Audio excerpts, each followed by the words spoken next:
Bonjour mesdames et messieurs, chers amis, chers fidèles des petits déjeuners du commerce 4.0. La présidente Elisabeth Denner de chez Bearing Point et moi sommes ravis de vous accueillir pour ce 42e petit déjeuner du commerce 4.0.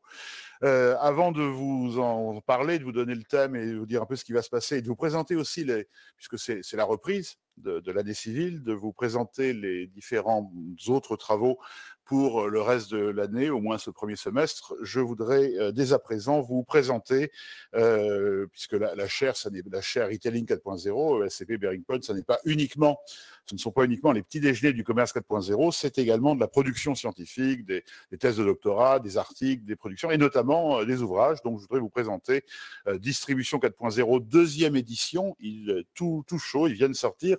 Il a été considérablement enrichi par rapport à la première édition de 2018, qui avait d'ailleurs gagné le prix du meilleur ouvrage en management de la FNEJ, de la European Foundation for Management Development. Alors malheureusement, ça n'est pas très bon pour l'environnement, puisqu'on a rajouté un certain nombre de pages, surtout en cette période de pénurie de papier, mais il a été enrichi avec effectivement tous les derniers développements et beaucoup de contributions qui ont été apportées par ces travaux que nous menons dans le cadre de la chaire, en faisant dialoguer en permanence la communauté professionnelle avec la communauté scientifique.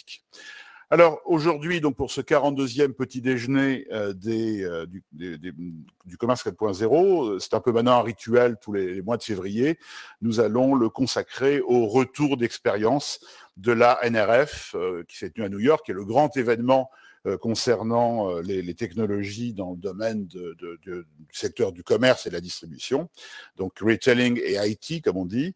Nous avons évidemment pouvoir bénéficier des contributions et de ce retour d'expérience par les équipes de notre mécène et partenaire Bearing Point, que je remercie une nouvelle fois pour ses innombrables contributions, non seulement dans ces petits déjeuners, dans les travaux de recherche, mais aussi beaucoup dans les cours et les énormes contributions pour nos étudiants. C'est un grand privilège. Et puis nous aurons aussi, comme d'habitude, quelques intervenants qui viendront témoigner dans des positions plus de start-up. Donc je remercie les représentants de Slide, de Retail VR et de Cast. Ça, c'est pour donc le petit déjeuner de ce matin. Je voudrais juste vous signaler la suite du programme en matière de petit déjeuner 4.0. Donc le 9 mars, nous travaillerons sur les questions de pénurie et de hausse des prix des matières premières, quelles leçons à en tirer pour les supply chains. La question est d'actualité. La recherche n'est pas là non plus pour traiter les questions d'actualité, je dirais, de façon brûlante. Néanmoins, elle est là quand même pour mettre en perspective des questions très importantes, et ça en est une, et donc nous sommes honorés par la présence de monsieur le professeur Jean-Marc Daniel, que vous connaissez tous, qui est un brillant économiste français, et en particulier à l'école, puisqu'il est professeur émérite à l'école, et ça sera très intéressant de nouveau de faire dialoguer un théoricien de l'économie avec des professionnels. Le 6 avril, nous nous interrogerons sur les nouveaux environnements virtuels, notamment les métaverses. Quelles opportunités pour le secteur du commerce, là aussi avec une vision à la fois analytique et distanciée et critique.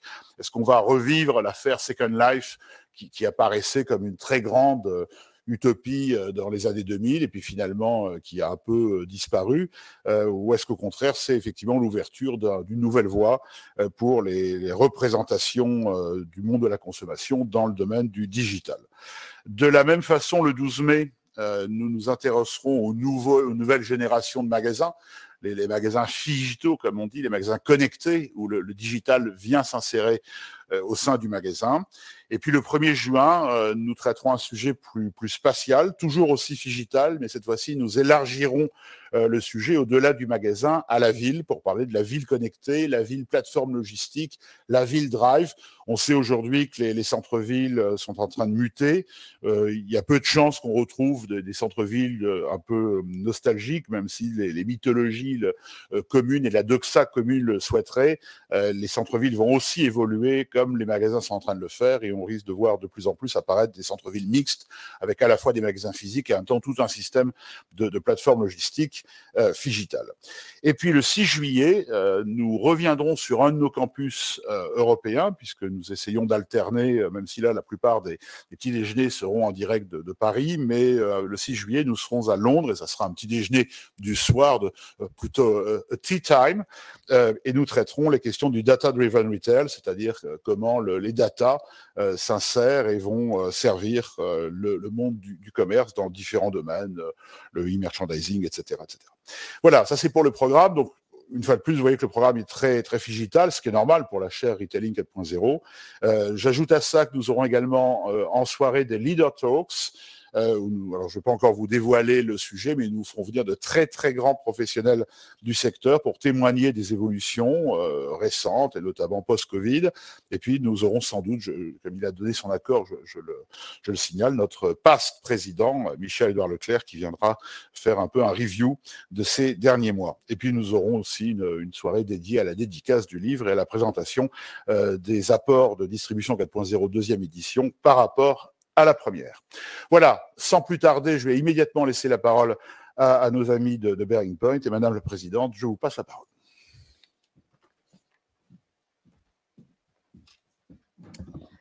Merci Olivier. Et je suis ravie de vous accueillir ce matin pour cette session de débriefing de la NRF 2022. Alors, je pense que la plupart d'entre vous êtes parfaitement acculturés à ce qu'est la NRF. Pour ceux qui ne connaîtraient pas cet événement, il s'agit du plus grand événement du retail dans le monde qui a lieu tous les ans à New York, à Manhattan. Alors l'année dernière, l'événement avait lieu de manière complètement distancielle. Donc là, c'était le premier événement qui avait lieu à nouveau en physique dans ce nouveau monde post-Covid. Il y avait cette année de très nombreux intervenants, moins que les années précédentes, mais c'était néanmoins un événement qui restait très massif et très significatif, avec à peu près 800 exposants, 200 conférences, 300 intervenants et 10 000 participants, ce qui reste colossal, même si c'est à peu près, pour vous donner une idée, 3 à 4 fois moins que les années précédentes. Donc de manière physique, la NRF à New York se déroule dans un énorme centre, le Javits Center, qui fait à peu près 4 terrains de football. Donc c'est absolument énorme. Donc l'enjeu de ce matin, c'est de vous donner une restitution extrêmement synthétique en 2 heures de toutes ces tendances technologiques, concept magasin et tendances que nos équipes ont pu observer. Alors, comme vous le voyez sur la slide, la NRF 2022 cette année était placée sous le signe de l'accélération. Donc, le maître mot, c'était accelerate. Pourquoi accelerate? Parce qu'évidemment, la crise Covid a été un formidable accélérateur de tendances que nous avons déjà eu l'occasion d'aborder à de nombreuses reprises dans la chaire. Effet fusée sur évidemment le digital et l'e-commerce. Les marketplaces ont doublé en un an. On aura l'occasion d'y revenir dans les tendances. Accélération sur la personnalisation, notamment dans le monde du digital. Et aujourd'hui, 26% à peu près du chiffre d'affaires e-commerce provient de personnalisation. Accélération évidemment sur la livraison. Et aujourd'hui, depuis cette crise Covid, évidemment, il y a une très forte appétence des consommateurs pour être livrés rapidement, mais pas seulement rapidement, surtout à l'endroit où ils le décident. Et c'est devenu un acte d'achat majeur. Et aujourd'hui, 62% des consommateurs intègrent la livraison comme un élément clé de leur acte d'achat. Et évidemment, accélération aussi dans le domaine de l'éco-responsabilité, même si on le verra, ce sujet était moins prégnant cette année à New York. Alors, nous avons pris la décision, malgré la pandémie, de maintenir une délégation réduite à New York, parce qu'on pensait que c'était vraiment intéressant cette année de pouvoir bénéficier aux États-Unis de ces tendances post-Covid. Nous avons pu participer à 40 conférences. Les équipes ont pu visiter à peu près 30 concept magasins, dont l'idée de ce matin, c'est vraiment de vous en restituer le meilleur cocktail.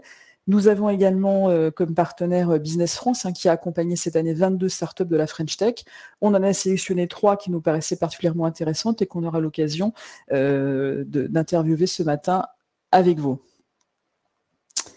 Alors, on aime bien aussi, avant de rentrer dans le détail des tendances, de rappeler, de prendre un petit peu de recul et de regarder quelques chiffres sur l'évolution du commerce. Donc là, on a pris le parti de regarder les chiffres France, qui sont ceux de la FEVAD, de la Fédération de l'e-commerce et des ventes à domicile, qu'on a l'occasion aussi d'accueillir régulièrement dans cette assemblée. Donc, comme vous le savez, la France connaît une croissance absolument historique, 7% de croissance cette année, qui est la plus forte croissance quasiment depuis l'après-guerre, depuis 52 ans. Et dans ce contexte macroéconomique de très forte reprise, le secteur du retail a fortement tiré son épingle du jeu. Donc quand on regarde, il y a 3 segments qui sortent particulièrement du lot. le secteur du luxe qui a fait un bond remarquable de 30% cette année, l'industrie de la mode avec une croissance d'un peu plus de 8%, et puis le monde du bricolage, ce qu'on appelle le do-it-yourself, avec un peu plus de 11%. Alors, chiffre à relativiser aussi parce que l'année de référence était vraiment l'année 2019, mais on observe quand même une accélération très forte. Accélération très forte aussi sur l'e-commerce, c'est un marché aujourd'hui en 2021 qui représente à peu près 130 milliards d'euros. C'était 112 milliards d'euros l'année dernière, donc là aussi une croissance très forte de 15%. Et aujourd'hui, en France, cette année, l'année dernière, 41,6 millions de Français ont acquis des biens sur l'e-commerce qui représentent un accroissement de 1,5 million par rapport à l'année dernière. Et aujourd'hui, dernier chiffre, pour vous donner une idée de cette accélération de l'e-commerce, il y a à peu près 200 sites en France qui ont un chiffre d'affaires supérieur à 100 millions d'euros. Donc évidemment, une très très forte, l'effet fusée du digital se voit dans ces chiffres, y compris au niveau national. Alors, ce que l'on aime bien faire aussi dans le cadre de cette restitution NRF, c'est là aussi de prendre un pas de recul et de regarder l'évolution du classement du top 10 des e-commerçants en France. Alors, comme vous le voyez là, finalement, le classement reste assez stable dans les grandes masses. Il y a peut-être 2-3 évolutions notables qu'on avait envie de vous commenter ce matin. Première évolution notable, vous voyez que Vinted rentre dans ce classement des top 10 et rentre dans ce classement à la 2e place, ce qui vraiment traduit là aussi l'avènement et l'effet booster du re-commerce dont on attend notamment dans la mode que le chiffre d'affaires sera même supérieur au marché de la première main. Donc là, on en voit les effets directs et c'est assez surprenant quand même de retrouver Vinted à cette 2e place. Deuxième aussi très forte accélération, c'est Ikea qui là aussi rentre en force dans ce classement et qui maintenant prend la 3e place de ce classement, ce qui s'explique par la politique aussi très intelligente, cliquer, emporter, que Ikea a su mettre en place très rapidement pendant la crise Covid et qui fait qu'aujourd'hui on le retrouve à une place de choix dans ce classement. Dernier commentaire, vous voyez aussi qu'AliExpress, donc nos amis d'Alibaba, nos amis chinois d'Alibaba, eux aussi font une entrée remarquée à la 8e place. Donc très forte reprise, très forte croissance, quelques changements un peu structurels dans ce classement. Après, évidemment, il y a la menace de l'inflation. Comme vous le savez, on a eu 1,6% d'inflation en France l'année dernière. Donc, menace sur, évidemment, cette reprise et d'où l'intérêt du petit déjeuner du mois prochain sur l'augmentation des prix des matières premières dont vous parlait Olivier. Alors, maintenant, quelle tendance pour 2022 ? Alors, on a l'habitude là aussi de prendre un pas de recul et de regarder de manière un peu tendancielle sur 3 ans quelles sont les grandes évolutions. Alors, comme vous le voyez sur cette planche, les 3 grandes tendances qui se dégageaient en 2020, qui était la dernière NRF avant cette crise Covid, la première tendance qui se dégageait de très loin, c'était le data-driven retail. Deuxième tendance très importante, le retour en force des magasins physiques dont on disait qu'ils allaient disparaître, et il y avait en 2020 beaucoup de choses extrêmement intéressantes, expérientielles dans les magasins. Troisième tendance, c'était la sustainability. On voit, parce que c'est aussi intéressant de regarder les tendances, c'est aussi intéressant de regarder celles qui ont disparu. On a été assez surpris avec l'équipe de voir cette année que 2 de ces grandes tendances, la data et la sustainability, étaient complètement absentes cette année à New York. Alors la data, on peut se dire, au pays de la GAFA, c'est devenu une commodities. La sustainability, ça intéresse sans doute moins les Américains que l'Europe, mais on a été néanmoins surpris de voir qu'entre 2020 et 2022, il y avait eu ce shift et cette disparition de ces deux tendances importantes. Bon, 2021, évidemment, a été marqué par le signe du monde post-Covid, et en 2023, donc là, je vous dévoile, il n'y a pas eu beaucoup de débats cette année sur quelles étaient les 3 tendances les plus remarquables. La première, de très loin, à n'en pas douter, c'était vraiment un des mots les plus cités cette année à New York, c'était le métaverse. Donc on va essayer de vous en parler longuement ce matin. Deuxième grosse tendance, les nouvelles frontières du retail. Ce qu'on veut dire par là, c'est qu'on a beaucoup parlé les années passées du click to brick. Là, cette année, on est vraiment beaucoup dans une approche brick to click avec une très forte digitalisation de l'expérience dans les magasins, et on pense que la 5G va accélérer cette révolution. Donc, sujet dont on souhaite vous parler en détail ce matin. Troisième grande tendance, un retail complètement automatisé, automatisation dans les magasins, dans les entrepôts, automatisation dans la livraison, et d'après les études, à peu près 54% des activités retail ont vocation à être automatisées. Donc là aussi, c'est une des grandes tendances que nous allons explorer ensemble ce matin. Donc on retrouve ici les 3 premières tendances que je viens d'évoquer. La 4e, elle est sur le monde des marketplaces. Je disais tout à l'heure qu'elles ont doublé en 2 ans. Donc là aussi, on sent qu'il y a une très forte accélération, une volonté des consommateurs de pouvoir bénéficier d'univers, d'univers dans le sport, les meubles, le mobilier, le fashion, et on sent une accélération à la fois sur le B2B et le B2C. Et puis 5e sujet très important, tout ce qui tourne autour là aussi de l'expérience salariée. Alors vous avez certainement entendu parler du Big Quit aux États-Unis. Depuis le printemps, il y a 20 millions de personnes qui ont démissionné de leur poste. Parmi ces 20 millions, il y en a 40% qui concernent le secteur du retail, au sens américain du terme, c'est-à-dire en incluant le monde de l'hôtellerie, mais c'est quand même des chiffres très impressionnants. Et du coup, de manière assez logique, à la NRF, cette année, il y avait beaucoup de sujets qui tournaient autour de cette expérience salariée. Voilà, je vais laisser la parole à notre équipe de choc qui a survécu au Covid, survécu au froid New York. Alors moi, j'ai été moi-même Covidée quelques jours avant la NRF, donc j'ai pas pu me rendre sur place. Donc je vais laisser la parole à Cécile et Christelle qui vont vous exposer les tendances ce matin. Merci à tous.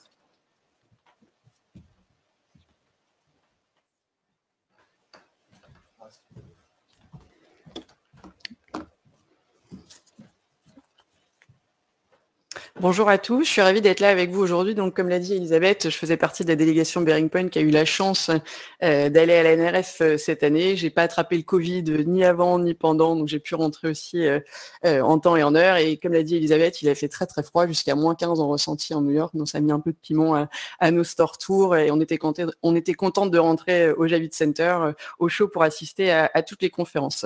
La première tendance dont on voulait vous parler et qu'Elisabeth a introduite était vraiment sans conteste la tendance de 2022. C'était le sujet inévitable, en tout cas au Javits Center où on assistait à toutes les conférences. Beaucoup de conférences lui étaient dédiées. Elles ont eu lieu dans les grandes salles qui peuvent accueillir, j'imagine, entre 400 et 500 personnes. Elles étaient vraiment bondées avec plein de gens qui étaient assis, mais également des gens debout dans le fond, sur les côtés assis, ce qui témoigne un peu de l'engouement autour de ce sujet et sûrement un peu de la curiosité pour en avoir parlé un peu avec mes voisins. Avant d'aller peut-être un peu plus dans le détail sur ce que c'est que le métaverse, je vous propose qu'on fasse un petit point sur ce que c'est pas. Ce que c'est pas le métaverse, c'est une définition unique. Il n'y a pas un seul métaverse, il n'y a pas une seule définition du métaverse, il y a plein de métaverses en fonction des différentes plateformes qui peuvent l'héberger. En revanche, ce que c'est, le métaverse, c'est un univers virtuel en 3D qui va vous permettre de vivre des expériences interactives, immersive, et c'est un univers qui est bien entendu issu du monde du gaming. Pour ceux qui connaissent, on reconnaît clairement les influences de l'univers du gaming. Dans le métaverse, on peut vivre des expériences avec ses copains, avec son avatar. Je peux aller au restaurant, je peux aller à l'école, je peux aller au travail, je peux aller assister à un concert, et donc du coup, il va me falloir des vêtements, il va me falloir des chaussures, un ensemble de choses autour des possessions virtuelles. Ça vous fait peut-être penser à quelque chose qui est très futuriste, qui est encore irréel, ou alors au film de Steven Spielberg qui était sorti en 2018, Ready One Player. Aujourd'hui, vous allez le voir, on a plein d'exemples qui vont vous prouver que le métaverse, il est déjà là. Il n'a pas pour ambition de remplacer le monde réel, mais bien de l'augmenter. Je vous propose qu'on découvre une petite vidéo de Mark Zuckerberg qui en parle. Starting with the most important experience of all, connecting with people.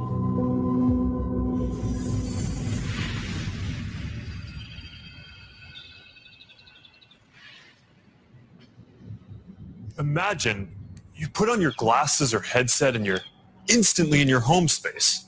It has parts of your physical home recreated virtually. It has things that are only possible virtually. And it has an incredibly inspiring view of whatever you find most beautiful. Hey, are you coming? Yeah, just got to find something to wear. All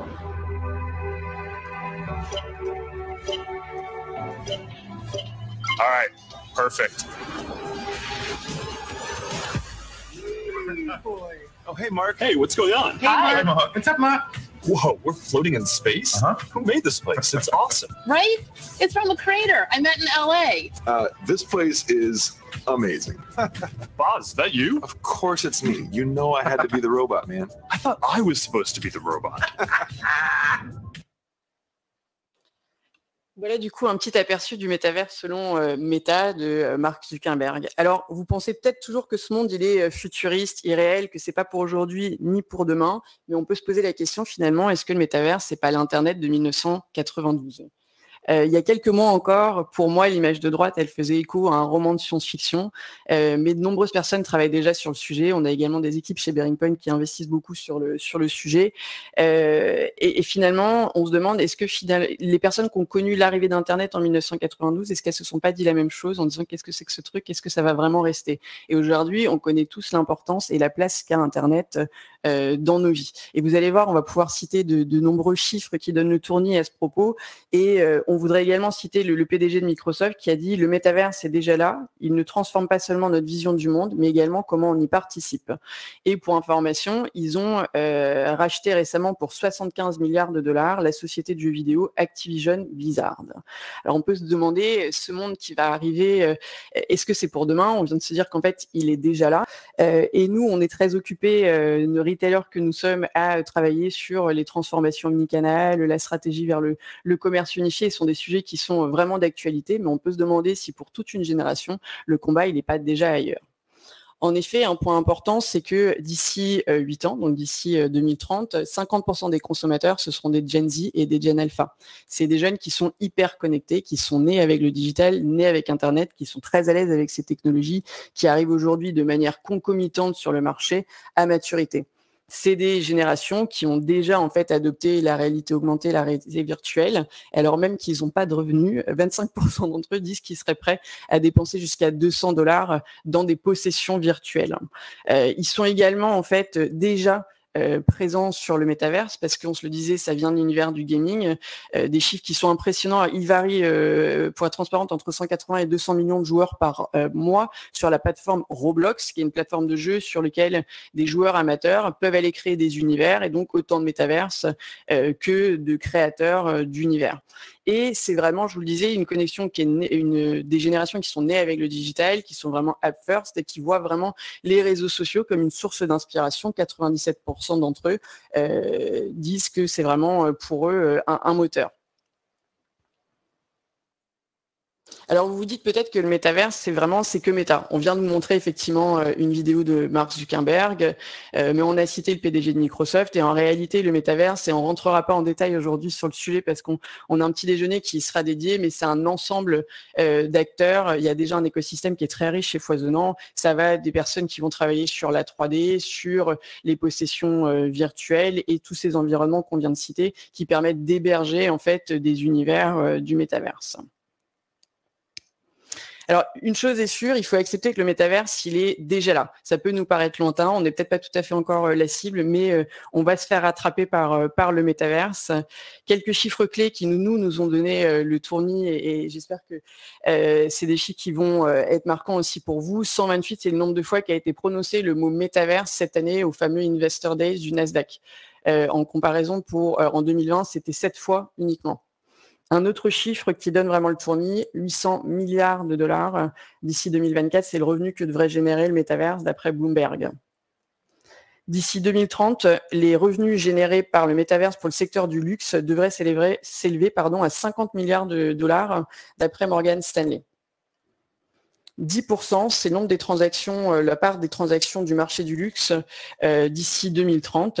Et enfin, une tendance qui est assez forte et qu'on voit dans différents groupes. Alors pour l'instant, en tout cas, nous sommes au courant de création de business unit plutôt dans l'univers du luxe, mais on va revenir dans quelques instants. Il y a des acteurs de la grande consommation qui s'y mettent, Walmart, Carrefour. Et donc là, en l'occurrence, on voulait vous citer l'exemple de Balenciaga qui a annoncé en décembre 2020 la création de sa business unit dédiée au métaverse. Ils avaient d'ailleurs déjà été très actifs sur le sujet. Ils avaient déjà présenté leur collection hiver, automne-hiver 2021 dans l'univers de jeu Afterworld. Et ce qui est intéressant avec cet exemple, c'est que cet impact, en fait, ce défilé qui avait eu lieu dans ce monde virtuel, il a eu un impact dans la vie réelle. Beaucoup de consommateurs sont allés chercher en fait Balenciaga. On a vu une augmentation des recherches sur le site Lyst de 41% sur Balenciaga suite à cet événement. Alors on peut se poser la question en tant que retailer, en fait, quelles sont les opportunités, quels sont les impacts de l'arrivée en force de ce métaverse dans nos foyers. On a quelques conditions sur le sujet. La première, c'est qu'on va pouvoir avoir des opportunités qui sont vraiment fully digital dans le monde du métaverse.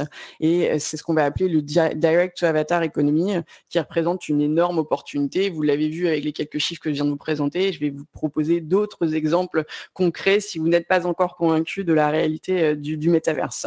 Le premier exemple dont on voulait vous parler, c'est la vente de 600 paires de chaussures de la marque RTFKT en 7 minutes, qui ont généré 3,1 millions de dollars de revenus. C'est assez incroyable. C'est RTFKT, ça avait été créé depuis 2 ans. Depuis, ça a été racheté par Nike pour un montant qui n'a pas été communiqué. Donc, on peut supposer que c'est un montant qui est assez important. Et ça montre d'une part, en fait, l'intérêt pour les marques d'accélérer leur empreinte digitale et d'autre part, que les énormes opportunités liées à la création, finalement, de ces articles virtuels. Et on y reviendra, qui reposent aussi en partie sur ce qu'on va appeler les NFT, les non-fungible tokens, qui permettent de certifier l'authenticité de ces possessions virtuelles. Le deuxième exemple dont on voulait vous parler, et c'était impossible de passer à côté dans la presse la semaine dernière, Carrefour a investi dans le métaverse. Ils ont acheté un terrain qui fait l'équivalent environ de la superficie de 30 supermarchés. Ce qu'ils expliquent dans la presse, c'est qu'ils veulent s'assurer qu'ils ne loupent pas ce virage digital et sociétal. Et ça rentre bien entendu dans le cadre de leur projet d'accélération autour du digital. Ils avaient annoncé plus tôt cette année investir 3 milliards d'euros dans leur transformation digitale. Un troisième exemple qui nous a vraiment coupé le souffle, c'est qu'en fait, dans le métaverse, on va pouvoir acheter des articles, on s'en est parlé, des possessions virtuelles, mais qui valent aujourd'hui plus cher dans le métaverse que dans la vie réelle. On a l'exemple d'un sac Gucci qui a été vendu 4115 $. C'est 800 $ de plus que le sac physique. Et enfin, il ne faut pas oublier, dans le métavers, je vous disais, on a des avatars, on peut vivre des expériences immersives. Et Ariana Grande a notamment organisé un concert à l'été 2021 qui avait réuni 1 million de viewers. D'autres exemples autour du métaverse et des opportunités que ça représente pour les retailers. On a appelé ce slide, j'aime bien le titre, les NTF are escaping the metaverse, parce qu'en fait, le métaverse, c'est pas uniquement un monde purement virtuel, c'est aussi un pont entre le monde réel et ce monde virtuel. Et donc, ces NFT dont on a parlé, qui permettent de certifier ces possessions virtuelles, aujourd'hui, ils sont en train de se développer, ils font partie intégrante de l'écosystème autour du métaverse. Et par exemple, NSI, en partenariat avec une start-up, a mis sur le marché une bouteille de NSI 8 qui s'est vendue plus de 200 000 $. Et en fait, la personne qui l'a achetée a le choix ou de la consommer avec ses copains avatars dans le monde virtuel, ou bien de la consommer dans le monde physique. Elle peut aller retirer cette bouteille d'exception.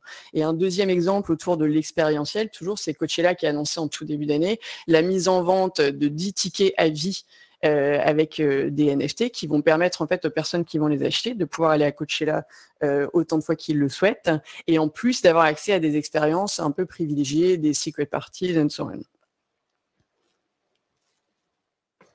Alors, vous vous dites peut-être que c'est toujours très futuriste. Je pense qu'on vous a montré en fait qu'il y a déjà beaucoup de choses qui se passent autour du métaverse, beaucoup d'acteurs qui investissent massivement. On vient de parler de grands noms de la consommation, on vient de parler de grands noms d'acteurs du digital. Si ça peut encore paraître lointain pour beaucoup de retailers, on se dit, et on a vu beaucoup de technologies matures à la NRF, qu'une étape intermédiaire, c'est très probablement les magasins en 3D. Ces magasins en 3D, ils vont permettre d'offrir une expérience qui est aussi immersive, de pouvoir plonger le consommateur dans un univers de marque. Et ces magasins, ils permettent aussi de répondre à 2 problématiques qui sont fortes. La première, et on l'a vu avec la crise, la fermeture des magasins. Et donc, quand on a un magasin virtuel, on peut garder un lien avec les consommateurs et les inviter à se balader dans notre univers de marque. Et on sait qu'il y a de plus en plus de pression aujourd'hui avec les impacts de la crise sur le prix des loyers, sur les extensions de gamme. Et donc, typiquement, ces magasins, ils permettent de faire de l'extension de gamme et également peut-être de pallier à certaines problématiques autour du loyer de certaines boutiques qui sont en train de se repenser. On a le plaisir aujourd'hui d'accueillir la startup RetailVR qui fait partie de la French Tech et qu'on connaissait, qu'on a revu cette année à la NRF. RetailVR, il propose ce genre de solutions, ces magasins en 3D qui vont permettre d'offrir à vos clients ces expériences immersives dans l'univers de la marque. Je vous propose, avant qu'on ait le plaisir d'échanger avec Adrien Zanelli qui est avec nous aujourd'hui, qu'on regarde en vidéo rapidement ce qu'il propose.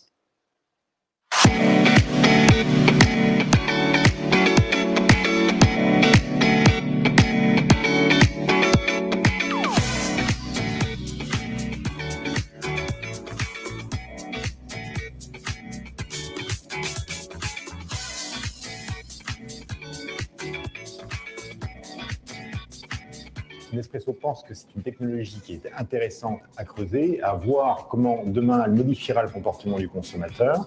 C'est encore une technologie qui est assez jeune, qui évolue beaucoup, mais c'est une technologie qui apporte beaucoup dans l'expérience client et dans la relation client. Et donc, on peut imaginer que ça devient un nouveau canal de vente, le canal phygital, qui se situe entre le physique et le digital, parce que beaucoup plus expérientiel que le digital tel que l'on connaît aujourd'hui, et moins de contraintes que le physique, tout en apportant une possibilité, un champ des possibles, une expérience client qui est tout à fait intéressant.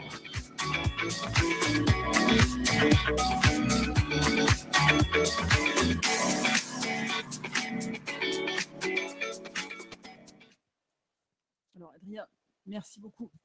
Merci beaucoup d'être avec nous ce matin. Peut-être 2 mots sur l'origine de cette start-up, comment est venue l'idée? Merci de m'accueillir aujourd'hui. La start-up, elle est née d'un constat qui était assez simple, qu'on a partagé avec nos associés, c'est que ça manque d'expérience, en fait, l'expérience e-commerce. Et ce manque d'expérience, en fait, on pense qu'il faut que la 3D, en fait, la réalité virtuelle, va permettre de recréer justement ce côté immersif, ce côté expérientiel qui manque cruellement aujourd'hui dans les sites e-commerce, qui, au demeurant, sont extrêmement pratiques. Absolument. Et alors, comment l'expérience qu'on vient de voir avec Nespresso s'inscrit dans ce monde du métaverse? Alors, Nespresso a été quand même assez précurseur. Bon, il y avait d'autres expériences, mais c'est vrai qu'ils ont été assez précurseurs en la matière. Et donc, ça s'inscrit dans le métaverse, que c'est exactement ce qui a été dit tout à l'heure, c'est-à-dire qu'il y avait en fond d'écran pouvoir concilier la praticité de l'e-commerce et l'immersivité qu'on va retrouver dans une boutique. Alors, il y a une chose qui est assez particulière avec Nespresso, c'est qu'ils ont la boutique, le brick and mortar, pour eux, c'est vraiment un vecteur de la marque. Et donc, on a fait une toute première expérience avec Nespresso dans un monde virtuel qu'on a recréé, donc, qui consistait en fait à reprendre des mécaniques, notamment du gaming. On a ensuite donc interrogé un panel de clients.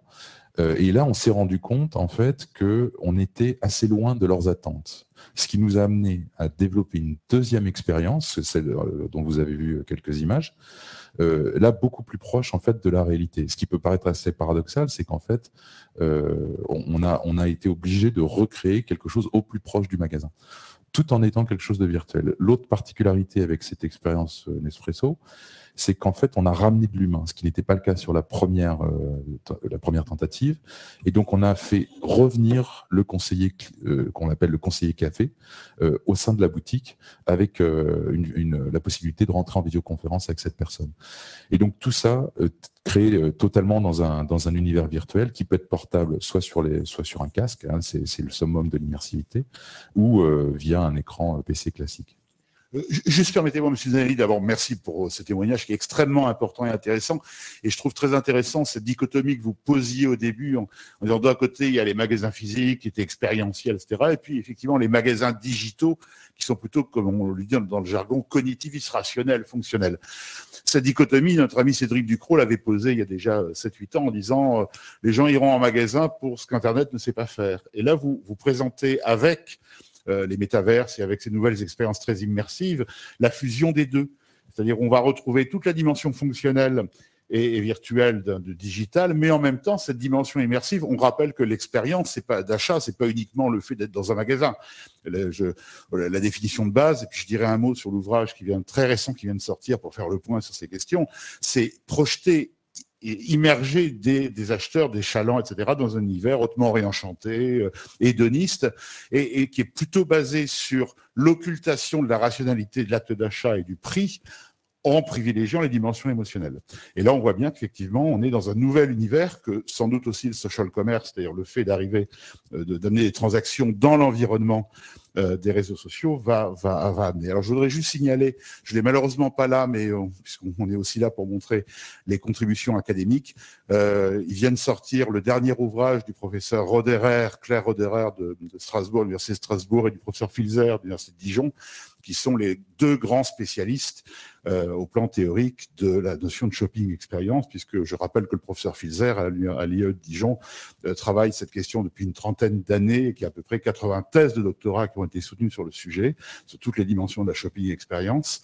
Et c'est un dernier ouvrage donc, qui vient de sortir avec des contributions à la fois dans le monde physique et aussi dans le monde digital, qui est paru aux éditions Society chez EMS. Peut-être Adrien, une dernière question, parce que je crois que le temps nous est compté, une dernière question pratico-pratique que peuvent se poser un certain nombre d'entreprises. Comment concrètement, Retail Vert, vous accompagnez les entreprises vers ce nouvel Eldorado? Comment ça se passe en pratique? Alors en pratique, on a développé une méthode avec un cabinet partenaire d'études Shopper qui s'appelle Enov.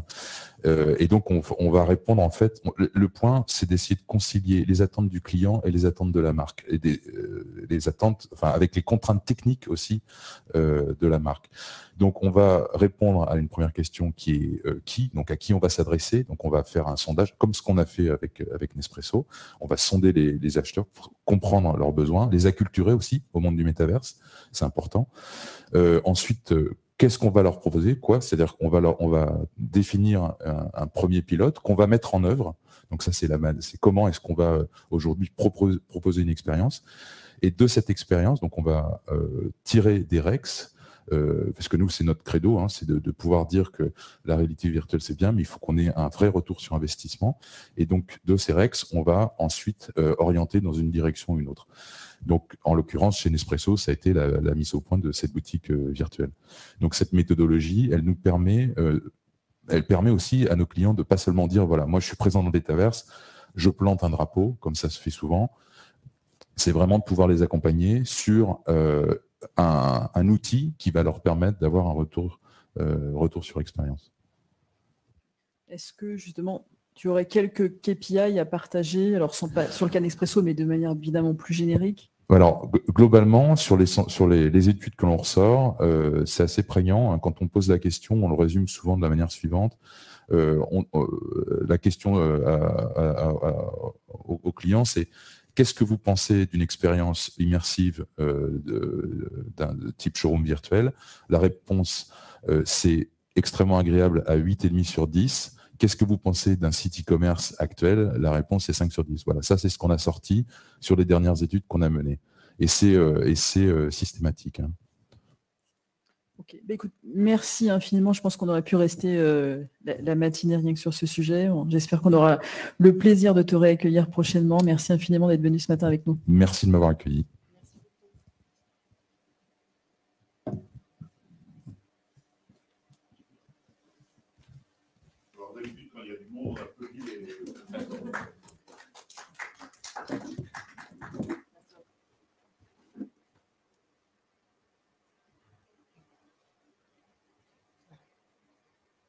Donc, on vient de se parler longuement du métaverse et des solutions peut-être qui sont intermédiaires pour aller vers ce monde complètement digital. On l'a vu, c'est vraiment une réalité et de nombreuses entreprises et des grands groupes sont en train d'investir massivement dans le sujet. Néanmoins, il nous paraît important de ne pas oublier que les Gen Z et Alpha n'ont pas encore pris le contrôle, qu'on est encore là et que les consommateurs, ils ont des attentes qui restent très fortes en matière d'omnicanalité. Et donc, c'est donc la deuxième tendance forte sur laquelle on voulait revenir avec vous ce matin, celle qu'on a appelée les nouvelles frontières du retail, où on a pu vraiment observer, et c'était très impressionnant entre 2020, la dernière fois où j'ai pu y aller sur place, et cette année, à quel point les frontières de l'e-commerce et du monde physique sont de plus en plus poreuses. Et comme le disait Elisabeth en introduction, cette accélération des codes ICO en magasin. Ici, quelques exemples de services qu'on a vus en magasin et qu'on retire de notre sort-tour. Un premier point sur le fait que les consommateurs, et ça reste vrai, ils veulent des expériences qui sont simples, sans couture, rapides, de l'autonomie, de la flexibilité, avoir le plus de choix possible. Ce qu'on a noté en fait cette année, c'est le fait que c'était beaucoup plus visible qu'il y a 2 ans en fait, le fait qu'il y ait beaucoup de services en fait entre ces deux univers, entre le e-co et le physique. On a un exemple ici de North Face qui met en avant le fait qu'on pouvait aller chercher ses commandes e-co. Chez Nike, c'était quasiment à tous les étages et on avait beaucoup de services comme ça en fait en boutique. Là, on a pris l'exemple de la livraison des commandes sur Internet. On aurait pu aussi parler des modalités de paiement qui étaient très nombreuses et qui rappelaient vraiment la facilité en fait qu'on peut avoir sur le moment au paiement, le self-checkout sur Internet. Un deuxième point, c'est que la personnalisation, ça reste un vrai sujet d'actualité. On l'a vu dans beaucoup de magasins sur lesquels on était. Ça se fait aussi en ligne, bien entendu, mais dans des magasins qui sont peut-être moins fréquentés, on s'attendait à avoir peut-être moins de sujets autour de ça. On l'a retrouvé dans beaucoup de magasins et ça fait vraiment écho au fait que les retailers qui sont les plus matures sur le fait d'offrir des expériences vraiment personnalisées, en fait, ils ont plus de chances de faire de la bonne client retention. Et le troisième point, ce sont les attentes autour des vendeurs. On se posait vraiment la question de quel est le rôle du vendeur finalement dans ces nouveaux magasins où la fréquentation a pour certains baissé, les conditions sanitaires qui font que on va limiter un certain nombre de contextes qu'on a pu remarquer, c'est qu'en fait, le vendeur, il garde une place absolument prépondérante dans les magasins. L'humain, ça reste super important. Néanmoins, il y a des attentes fortes des consommateurs par rapport à tous les codes ICO, l'habitude et la facilité qu'ils ont à aller pouvoir voir du stock. Et 66% des consommateurs, ils s'attendent à avoir des vendeurs qui peuvent les renseigner, notamment sur la disponibilité des stocks ou sur les articles directement quand ils sont avec eux, sans avoir à s'éloigner. Et pour aller plus loin, 56% des consommateurs, et ça, on l'a peu vu encore, s'attendent à pouvoir chatter avec les vendeurs qui sont directement eux en magasin quand eux sont à distance. Donc ça, on l'a un petit peu moins vu, mais c'est le seul point. Beaucoup de visibilité autour des codes ICO sur la facilité à aller rechercher ses commandes, à commander, à payer, à avoir de la personnalisation, à avoir du service et ces attentes autour de ces vendeurs qui étaient tous équipés de POS mobile, d'iPad pour pouvoir enseigner. Le seul point qu'on a peut-être un peu moins vu et qu'on s'attendait à voir parce qu'on en parlait déjà il y a 2 ans, c'est ces possibilités de chatter en fait directement du floor avec les consommateurs. Ce qui nous a vraiment surpris, c'est l'accélération, on vous le disait, des codes e-commerce en magasin. Aujourd'hui, 48% des Français, quand ils vont faire du shopping, ils utilisent leur téléphone. Et ça, les enseignes, elles l'ont bien compris et elles sont en train de l'utiliser à leur avantage. On a pris un exemple ici de Ralph Lauren, mais on aurait pu en prendre d'autres. On est directement incité à aller scanner le QR code qui est directement intégré aux vêtements. Donc, c'est vraiment cousu. Les QR codes sont cousus sur le vêtement. Vous êtes incité pendant votre parcours en magasin à aller les scanner. Et ce QR code, il va vous permettre, et c'est la petite image, la deuxième image en haut à droite, il va vous permettre d'authentifier l'article. Donc, on est redirigé sur le site Ralph Lauren. On voit que c'est un article qui est authentique. Et après, on va pouvoir aller voir les avis des consommateurs, faire du cross-selling, aller voir la disponibilité potentiellement d'un article dans une taille qui ne serait pas en magasin. Ça nous a vraiment sauté aux yeux et on sait que ça répond à l'attente de consommateurs qui sont de plus en plus habitués à faire du shopping en e-co et 91% des Américains vont voir les avis des consommateurs par exemple avant de faire un achat et 84% d'entre eux se fient à ces avis comme si c'était une recommandation personnelle. Et 59% des consommateurs aux US croient que les QR codes, c'est quelque chose qui va rester. C'est déjà, on le connaît depuis longtemps, c'était très démocratisé en Asie, ça l'était peut-être un peu moins avant la crise du Covid en Europe et aux États-Unis. Un des retours d'expérience, c'est que le QR code, il était absolument partout, qu'on est incité vraiment pendant tout le parcours en magasin à aller sur le site e-commerce pour aller voir de l'information, les avis de consommateurs et retrouver en fait un univers qu'on connaît qui est complètement fluide, sur lequel on est autonome. D'autres exemples, alors le téléphone, c'est pas seulement une commodité, c'était vraiment l'extension du magasin. On a un exemple de chez Bed Bath & Beyond qui est un peu l'équivalent d'un Conforama français où en fait dans le magasin, on est directement invité en scannant le QR code à aller voir le top, les produits les mieux notés sur Internet et qui sont même pas en magasin. Ça nous a vraiment surpris.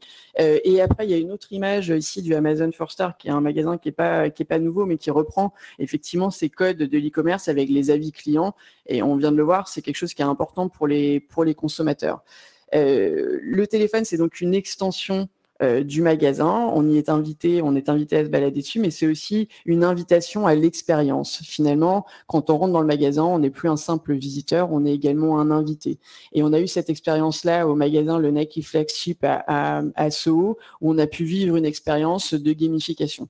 En réalité augmentée, c'était une scavenger hunt, on était invité à se connecter sur le site internet et à aller se balader dans le magasin pour pouvoir aller chercher des petits bonshommes qui étaient cachés. Donc une expérience immersive dans l'univers de la marque sur le téléphone, donc on est autonome, on a eu besoin de demander à personne comment se connecter, comment fonctionner, comment se balader dans le magasin, donc vraiment ce téléphone comme une extension du magasin, comme une invitation à aller vivre une expérience et à ressentir, à avoir le sentiment d'être un invité dans l'univers de la marque. Et le dernier point sur cette accélération du brick to click, c'est l'émergence des no buy space. Ici, on a un exemple de Lola Land qui est vraiment un espace comme un showroom, finalement, qu'on connaissait assez bien. Mais maintenant, dans ces showrooms, il y a à tous les points, dans tous les différents espaces, une invitation encore à aller faire des achats en ligne. Ils montrent dans cet espace qui est un lieu de vie où on peut avoir, ils vendent, du coup c'est une marque qui vend des équipements de périculture. Il y a un espace où on peut aller faire du yoga avec les enfants, un espace de pâtisserie avec les enfants. Il y a une grande table où on peut essayer les chaises hautes. C'est un endroit où on va vivre une expérience, mais on peut aussi aller tester les différents produits. En revanche, ils ne vendent rien et les informations sont accessibles avec le QR code et l'achat se fait honnêtement en 3-4 clics et même avec l'Apple Pay en 2 clics, la reconnaissance faciale et hop, vous avez commandé votre produit qui sera livré chez vous. Cette accélération en fait du brick to click et des nouveaux modes de consommation et de la porosité qui est de plus en plus importante entre ces deux univers que sont le e-co et le monde physique, on le retrouve aussi à travers du commerce, ce qu'on a appelé, ce qu'ils ont appelé à la NRF, tout le commerce alternative commerce. On pourrait parler du social commerce, mais on voulait vous parler aussi ce matin du live commerce. Le live commerce, c'est des chiffres qui sont vraiment impressionnants. C'est en 2020, 170 milliards d'euros de chiffre d'affaires. C'était une pratique qui était très connue et très démocratisée en Asie, bien avant qu'elle le soit en Europe, mais avec l'accélération de la crise Covid, évidemment, ça a explosé et ça rencontre un très fort succès en Europe et aux États-Unis. Pour vous donner une idée, en Asie, c'est déjà 560 millions d'internautes clients chinois, ça représente 62% des internautes, et le taux de conversion est bien meilleur en fait avec le live shopping, puisqu'il est 10 à 20% quand on est sur du 3%, 2-3% de produits e-commerce traditionnels. Et on est ravis d'avoir avec nous aujourd'hui Antoine Leclerc, qui est le CEO de Cast TV, qui est également une start-up de la French Tech qu'on a pu rencontrer à New York et qui propose ce type de solution qui s'inscrit tout à fait en fait dans l'illustration de ces frontières encore plus floues entre les différents mondes et cette accélération des codes du e-commerce en magasin, parce qu'il va vous en parler très bien dans quelques instants. Les vendeurs, ils peuvent, et les Galeries Lafayette, on en avait parlé lors d'un petit déjeuner, l'ont fait en fait pendant la crise du Covid. Les vendeurs peuvent être en magasin, être filmés dans le cadre d'une session de live shopping et les acheteurs peuvent aller acheter directement. Ou les vendeurs ou les influenceurs peuvent être chez eux et également représenter différents types de marques. Donc, je vais laisser la parole à Antoine. Salut, moi c'est Antoine de Cast. Qu'est-ce qu'il y a ? Ça faisait vraiment... Salut. Trop bien. Salut, moi c'est Antoine de Cast. Cast est une solution qui te permet de présenter en vidéo live des produits directement depuis ton site e-commerce. Ça vous permet d'apporter une petite touche d'humain dans ce monde de brut. Pas vrai, Bob ? Ça vous permet surtout d'augmenter votre audience et vos ventes. Que tu travailles pour un grand site e-commerce avec des millions de produits à vendre ou un petit site avec juste quelques produits, Cast t'intègre facilement. Et en moins de 30 minutes, tu peux commencer à présenter des produits en live. Ça tourne. Pendant le live, tes clients te posent des questions et tu peux y répondre en direct, en vidéo ou dans le chat. D'ailleurs, merci pour ta question, Martine. Délicieuse cette banane, Martine. Mais c'est génial. Tes clients ajoutent les produits à leur panier directement depuis le live et passent commande sur le site e-commerce comme d'habitude. Ok, coupé. Une fois que tu as fini ton live, la rediffusion reste sur les fiches produits pour que tes clients puissent consulter la présentation quand ils le veulent. Tu l'auras compris, Cast c'est une solution qui apporte beaucoup à ton expérience client. Donc maintenant, c'est à toi de jouer. On se voit en live ? Ok, c'est dans la boîte.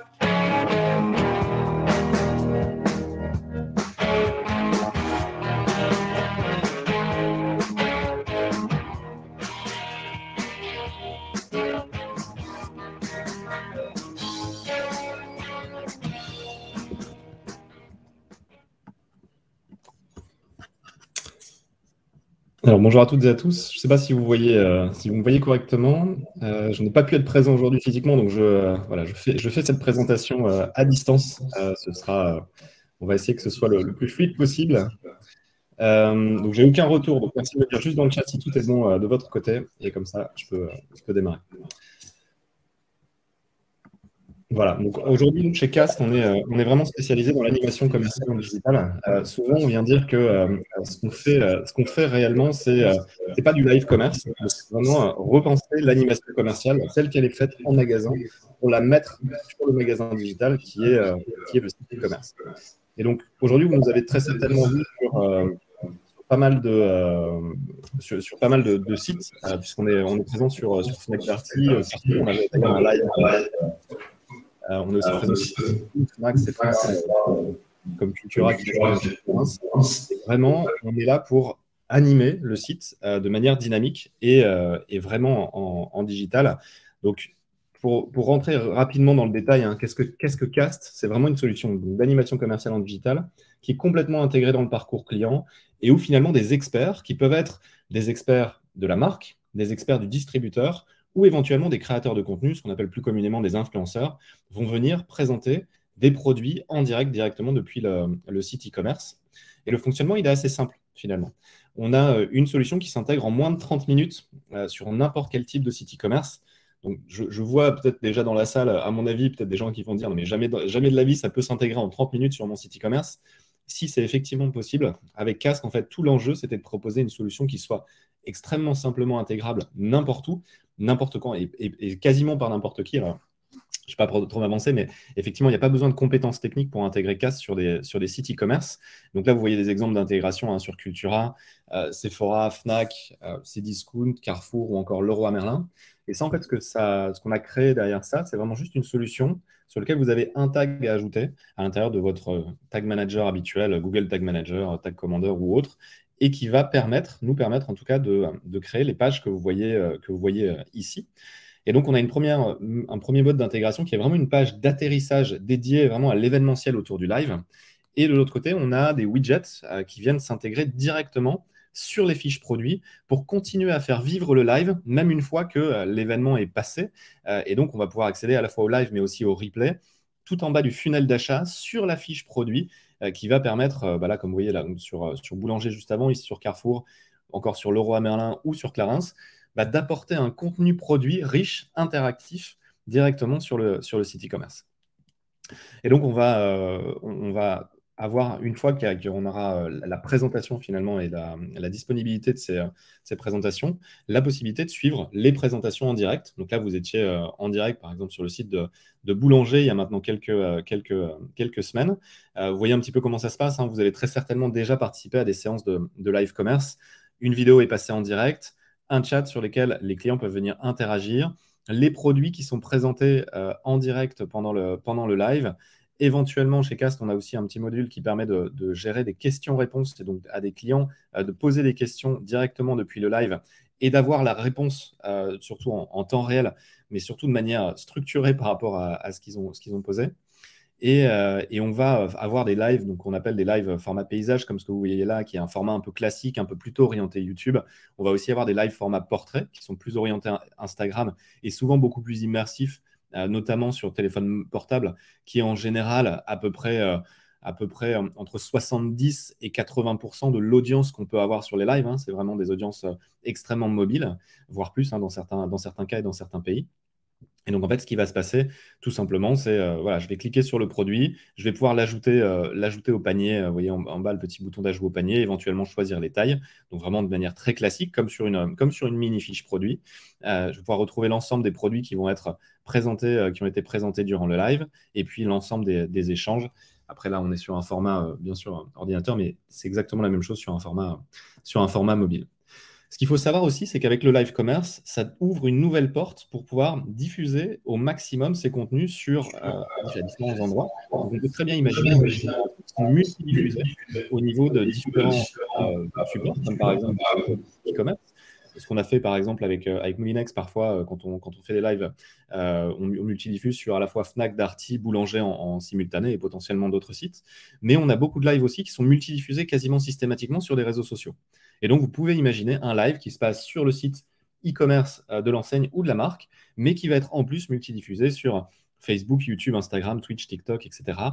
C'est peut-être des choses que vous avez déjà vues Par exemple, lors du live Black Friday de Carrefour, je pense qu'on était diffusé sur 7 ou 8 réseaux sociaux simultanément. Et donc, c'est des choses qui maintenant se font bien. La seule différence entre les deux, c'est vraiment que d'un côté, quand vous avez Cast intégré sur le site e-commerce, on va avoir la capacité finalement de présenter les produits en direct sur le site e-commerce, donc au travers de l'interface que je vous ai montré où les produits sont affichés au fur et à mesure et les clients peuvent ajouter directement au panier. Aujourd'hui, sur les réseaux sociaux, en tout cas en France, ça n'est pas possible. Donc, on n'a pas encore la possibilité d'afficher les produits lorsque vous diffusez des live shopping sur les réseaux sociaux, mais c'est des choses qui vont normalement se déployer dans les prochaines semaines et dans les prochains mois. On a des contacts assez proches de côté Facebook, Twitter et d'autres plateformes, et donc c'est des choses qui vont normalement se roll out dans l'année. Une fois que le live est passé, en fait, le live va rester sur les fiches produits. Si je prends un exemple concret sur le site de Leroy Merlin, je vais vous prendre par exemple l'exemple de la Minici, une mini disqueuse qui a été présentée en live il y a plus d'1 an et demi. En fait, vous allez retrouver, vous voyez, le petit widget Cast qui est ici et qui permet de continuer à regarder l'expérience même une fois que le live est passé. Vous voyez, là, le live était passé il y a 1 an, mais vous pouvez quand même accéder au replay. Donc, le replay se passe directement. Donc là, ce qui est intéressant, c'est, vous voyez, on vient de la fiche produit de la Minici. J'arrive au moment où la Minici est présentée. Je peux bien sûr regarder la Minici, l'ajouter à mon panier. Et éventuellement, ce que je vais pouvoir faire, je vais aussi pouvoir rechercher une question qui a été posée durant le live. Là, par exemple, y a-t-il une jauge d'autonomie sur la batterie? Je vais mettre le son pour que vous puissiez entendre. Y a-t-il une jauge d'autonomie sur la batterie? Tiens, bonne question de Nathalie, pendant que j'essaie. Et donc là, en fait, ce qui est intéressant, notamment sur le live, c'est que lorsque vous allez cliquer sur cette question, vous allez arriver au moment où la réponse a été apportée. Et au-delà d'avoir juste une réponse orale, vous allez avoir carrément une démo, une démonstration qui va vous accompagner en tant que client dans l'expérience d'achat et va vous accompagner tranquillement, en tout cas, vers la conversion. Voilà. Et enfin, la dernière chose qui, je pense, est important à dire, c'est toute la partie analyse des métriques. Ce qui est vraiment extrêmement important, c'est une fois que le live est passé, comprendre ce qui s'est passé, combien de personnes sont venues sur le live, combien de personnes ont interagi, combien de personnes ont cliqué sur les fiches produits et ajouté au panier, combien de temps en moyenne les personnes ont passé, et surtout pour pouvoir exporter tout ça, pour pouvoir les retraiter de votre côté. Voilà, donc juste pour finir, vraiment l'impact du live commerce au sens large, pas forcément juste de Cast, mais du live commerce au sens large, on est vraiment sur un impact d'audience, parce que ça va vous permettre de communiquer sur des opérations qui sont réalisées sur votre site et souvent beaucoup plus attractives que juste une promo, ou en tout cas ça humanise beaucoup, ça vous permet d'humaniser la communication et de driver plus de trafic. Ça va vous permettre de booster les taux de transformation, puisque finalement vous avez une personne qui vient présenter les produits en détail et qui a la capacité de répondre en direct aux questions de l'audience. Et ensuite, ça va permettre aussi d'augmenter le panier moyen si vous avez la capacité tout simplement de présenter des produits additionnels. Voilà, j'en ai terminé. Je vois qu'en plus ma connexion fait des siennes. Donc j'espère que c'était clair et je vous souhaite une bonne fin de retour d'expérience NRF et au plaisir de discuter live commerce par la suite.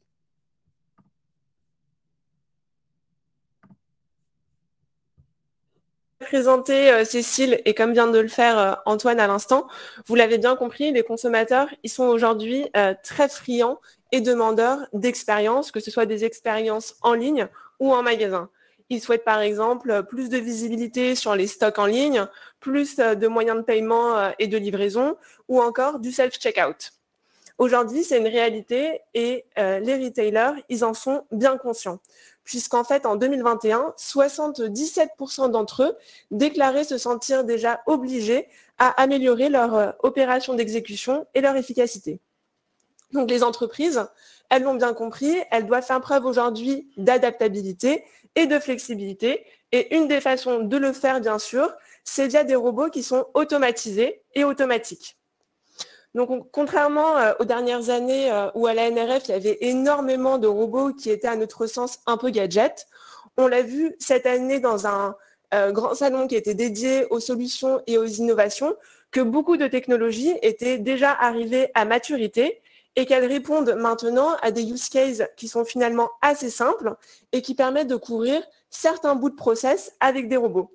C'est pour ça qu'aujourd'hui, on vous propose pour notre 3e tendance de la NRF 2022 de découvrir le retail autonome, des robots des entrepôts aux clients. Donc, vous pensez peut-être, quand je vous parle de robots autonomes, que vous voyez déjà des robots très futuristes comme ils sont dans les films de Star Wars. Ou alors, vous vous dites, oulala, les robots autonomes, c'est pas du tout pour moi, c'est plus pour des secteurs beaucoup plus industriels, par exemple comme l'aéronautique ou même l'automobile. Honnêtement, le marché, on va le voir dans un instant, il est déjà bien développé. En 2020, le marché des robots, seulement dans le secteur du retail, il était évalué à 7 milliards de dollars. Et selon des études américaines, il va continuer à augmenter puisqu'il devrait atteindre près de 55 milliards de dollars d'ici 2028, soit dans 5 années. C'est une multiplication par 8. Du coup, c'est colossal. Et aujourd'hui, selon la même étude américaine, 54% des tâches dans le domaine du retail peuvent être automatisées à l'avenir. C'est une de nos convictions, en tout cas, chez Bearing Point, c'est que les robots, ils vont jouer un rôle de plus en plus important dans les années à venir, et notamment dans 2 volets importants du retail, que sont dans un premier temps la supply chain et la robotique, et dans un second temps, les expériences clients. Donc, pour la supply chain, dans les entrepôts, les robots, ils permettent communément, et vous le savez déjà, un traitement plus rapide des commandes et avec une meilleure précision. Ils permettent aussi d'augmenter la capacité et l'espace de stockage. Alors, c'est pour vous donner quelques exemples très concrets. On vous propose de revenir sur quelques startups qui nous ont marqués pendant cette NRF. Et la première en date, c'est Exotech. Exotech, vous la connaissez déjà peut-être sûrement, c'est une startup française qui a été créée en 2015 et elle est considérée aujourd'hui comme la 25e licorne française. Cette startup, elle a conçu une nouvelle solution robotique pour la supply chain qui permet d'optimiser la préparation des commandes et la logistique pour plein de secteurs différents, que ce soit la grande distribution, l'e-commerce ou encore l'industrie. Comment ça se passe? En fait, l'équipe d'Exotech, elle a développé un programme informatique qui, dans vos entrepôts, va superviser tous les robots qui sont à l'œuvre. Et ce programme informatique va leur assigner automatiquement des tâches en fonction de la priorité des commandes. Si je vous donne quelques chiffres pour que ce soit un peu plus parlant, la particularité de ces robots, c'est qu'ils peuvent récupérer des produits jusqu'à 12 mètres de hauteur. Ils se déplacent très vite, à 4 mètres par seconde, et ils peuvent porter jusqu'à 30 kilos. C'est énorme. Cela permet, grâce à toutes ces particularités, de multiplier par 5 la densité de l'entrepôt par rapport à un entrepôt classique avec du picking traditionnel. Et chose à noter, ces robots peuvent être déployés en 6 mois, contre généralement 1 an pour des solutions équivalentes. Donc, on le voit bien à travers Exotech, les robots autonomes, ils sont présents dans les entrepôts, mais finalement, pas seulement. Ils peuvent répondre à des problématiques également très précises de livraison ou de collecte de produits pour les consommateurs. Encore une autre start-up qui nous a marqué, c'est Gatik. Gatik, c'est une start-up qui est assez jeune, qui est présente pour le moment qu'aux États-Unis et au Canada. Eux, ils ont développé des camions autonomes qui sont sans chauffeur et qui sont uniquement pour le B2B. Donc aujourd'hui, comment ça marche? Ces camions, ils réalisent des livraisons entre des entrepôts intermédiaires et des magasins sur des itinéraires qui sont toujours répétables. Honnêtement, ça nous a semblé assez futuriste, puisque des camions sans chauffeur sur les routes américaines, ça fait un peu peur.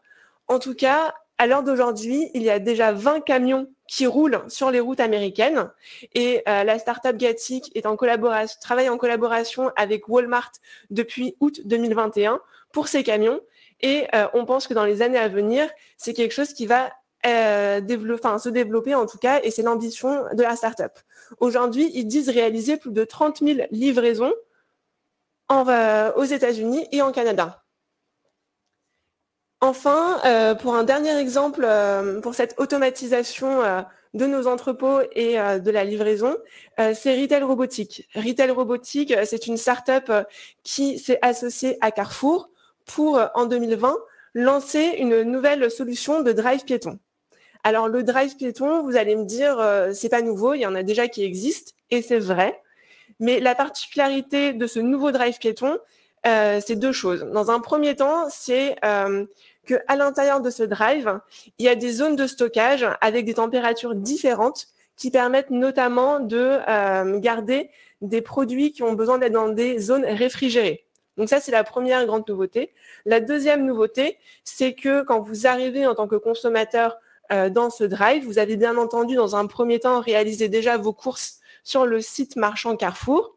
Vous venez avec un QR code que vous scannez et alors un robot derrière le drive que vous ne voyez pas va récupérer dans vos différents casiers votre commande et vous les apporter dans un casier que vous ouvrez de façon complètement autonome. Donc il y a aujourd'hui seulement une personne qui est là pour vérifier que tout se passe bien, mais à terme, l'objectif est qu'il n'y ait bien sûr personne et que le drive soit disponible et ouvert 24 heures sur 24, 7 jours sur 7.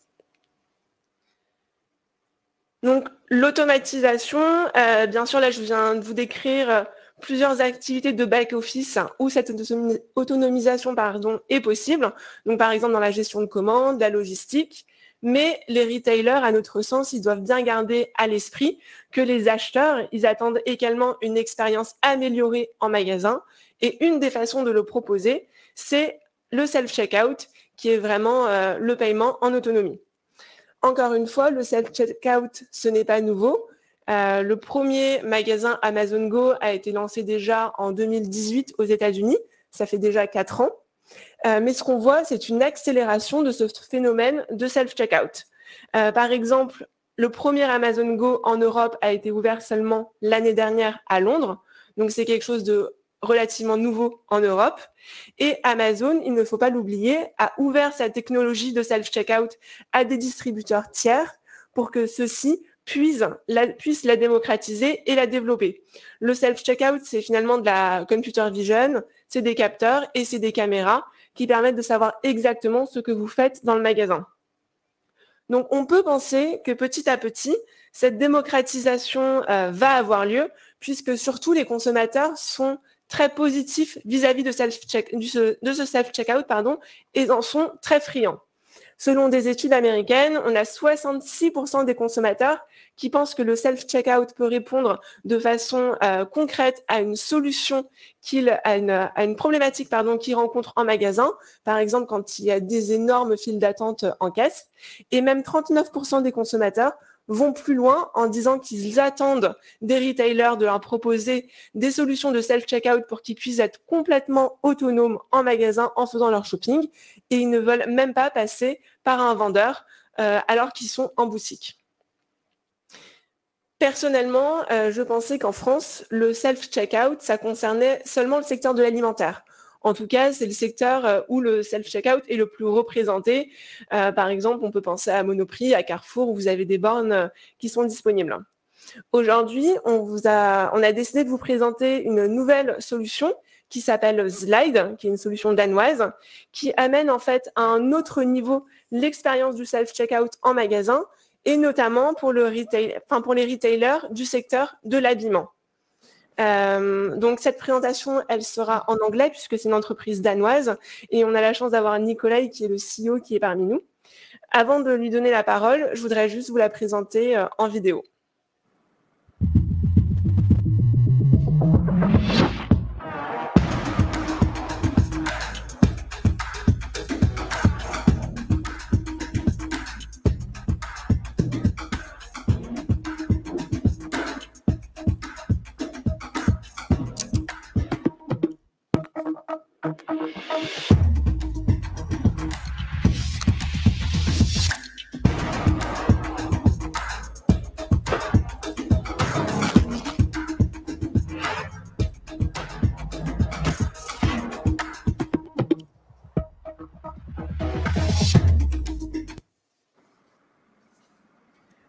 Nikolai, are you there?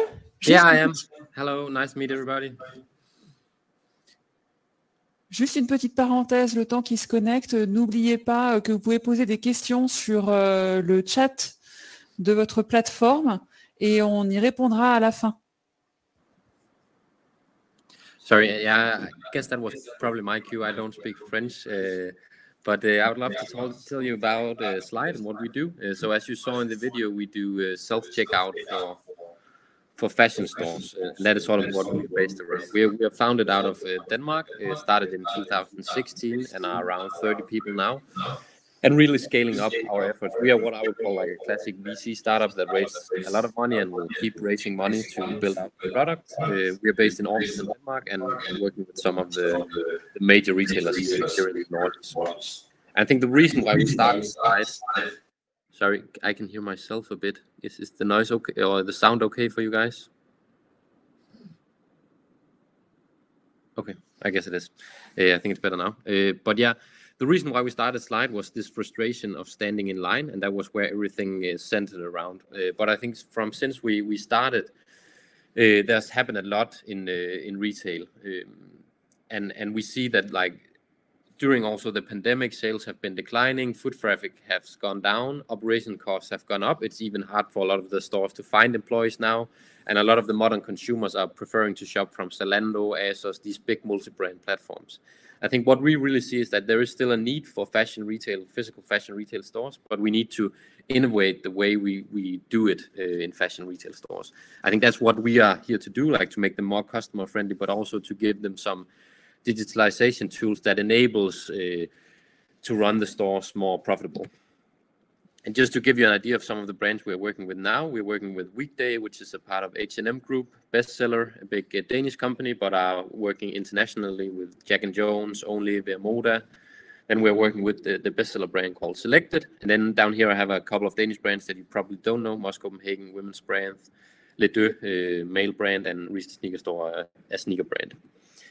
And then you guys saw the video, and I think that's really some of the key things about Slide. And it showed, now it was not the full video, but you saw the self-checkout part where the customers can go into a store and then they can interact with what we developed, like a slide tag, as you can see it here, which is an intelligent anti-theft tag that is on the products that the customers can go in and scan, and then they can check out anywhere in the store.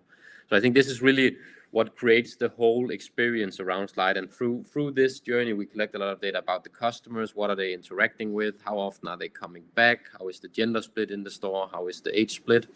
So that's really cool. And we see a high adoption rate on this. We also have a solution where people can scan the QR code or the barcode on the products if the retailers don't use security tags. So we support both. And then we do another thing that you didn't see in the video, but when the customers get home, they can actually open the Slide app and then they can shop from the store from home. So we have all the physical stores that have Slide on the app, and then people can order and then get it delivered to their home address. And then we do this like 3-hour delivery from the store to the end consumer in selected locations. So like just now you can order your groceries within, I think, even 10 minutes some places. Then you can order your clothes within 3 hours. And what enables all of this is the unique thing that we developed, which is the Slide tag, which basically replaces these old anti-theft tags that you have on the product. So when we set up a store, we remove the security tags and then we mount the Slide tags. And as I mentioned, like they enable this self-checkout anywhere in the store. They enable live inventory. You can do live pricing. So if you want to do a full discount on all the tags that are in the store, then you can do that by one click. And then I just wanted to show you guys our delivery guys, the riders. So they are looking a bit different than like food delivery. They have transparent bags, so you can see the branded bag inside. And so the customers know that their products will not smell like pizza or burgers. And then I brought some results that we are seeing across the different retailers. And I think one of the key things is like this adoption rate. We see a really high adoption rate of the self-checkout. In average, 44% of all the customers that use Slide, or that 44% of all the transactions in a store with Slide go through Slide. So we have a lot of customers using it and checking out anywhere in the store and by themselves. And this is where the journey starts, and that enables a lot of data points. For example, we collect a lot of emails that you can use in your retargeting. We actually see that people also come back and use it a lot again. So every month, 21% of the customers are customers that have used Slide before. Furthermore, we have seen a basket size increase when we compare ourselves with the point of sale. So I think the main reason for this is that when people went from buying with cash to credit card, they started spending more statistically. And now that we see that people are going from like standing in line and using credit card to being able to check out anywhere in the store, they are actually spending more. And then, as I mentioned, like this online part where people can order from home, I can maybe just show it to you here on the app. Can you see my screen? 2 seconds. So you can see here, you can go in and access the app, and then you can actually press the product you want and add it to your basket. And then you can add it to a basket here, and then you can choose to get it delivered to your home address, but directly from the store. So if you just go back to the presentation again, then you can see like we do an average 10,500 euros per month per store in this added revenue, whereas 54% of these orders are coming from customers that have used Slide to check out in the store. And there was a question like, how do we collect the emails? So we collect them by prompting a marketing GDPR consent when they are in the checkout process and ask, do you want to get a 10% discount by giving us your marketing consent and providing you email? So typically how you would do it on an e-commerce site as well. And maybe just to tap into that, like we see that 96% of people actually want to do that. I think when they are in the checkout process and they can get this 10% discount, people, they choose to they are willing to do it to get a discount. And then we get all this data like email, we can get the age, see what people are buying, what they're interacting with, what they put to their wish list, how often they return to the store, and much more. And we use that in like a retargeting loop. So as you can see here, a typical thing we would do is that this girl bought this jacket and then she clicked 3 other items to view information in the store. And then she added this green shirt here to her wish list. Then when she leaves the store, we would give her an ad on Instagram, Facebook, TikTok, Snapchat with the product to get her to convert in the store again. Yeah, so that's basically what we do. And we are looking to scale out this year in Europe, mainly focused on Sweden, Norway, Netherlands, US, and UK.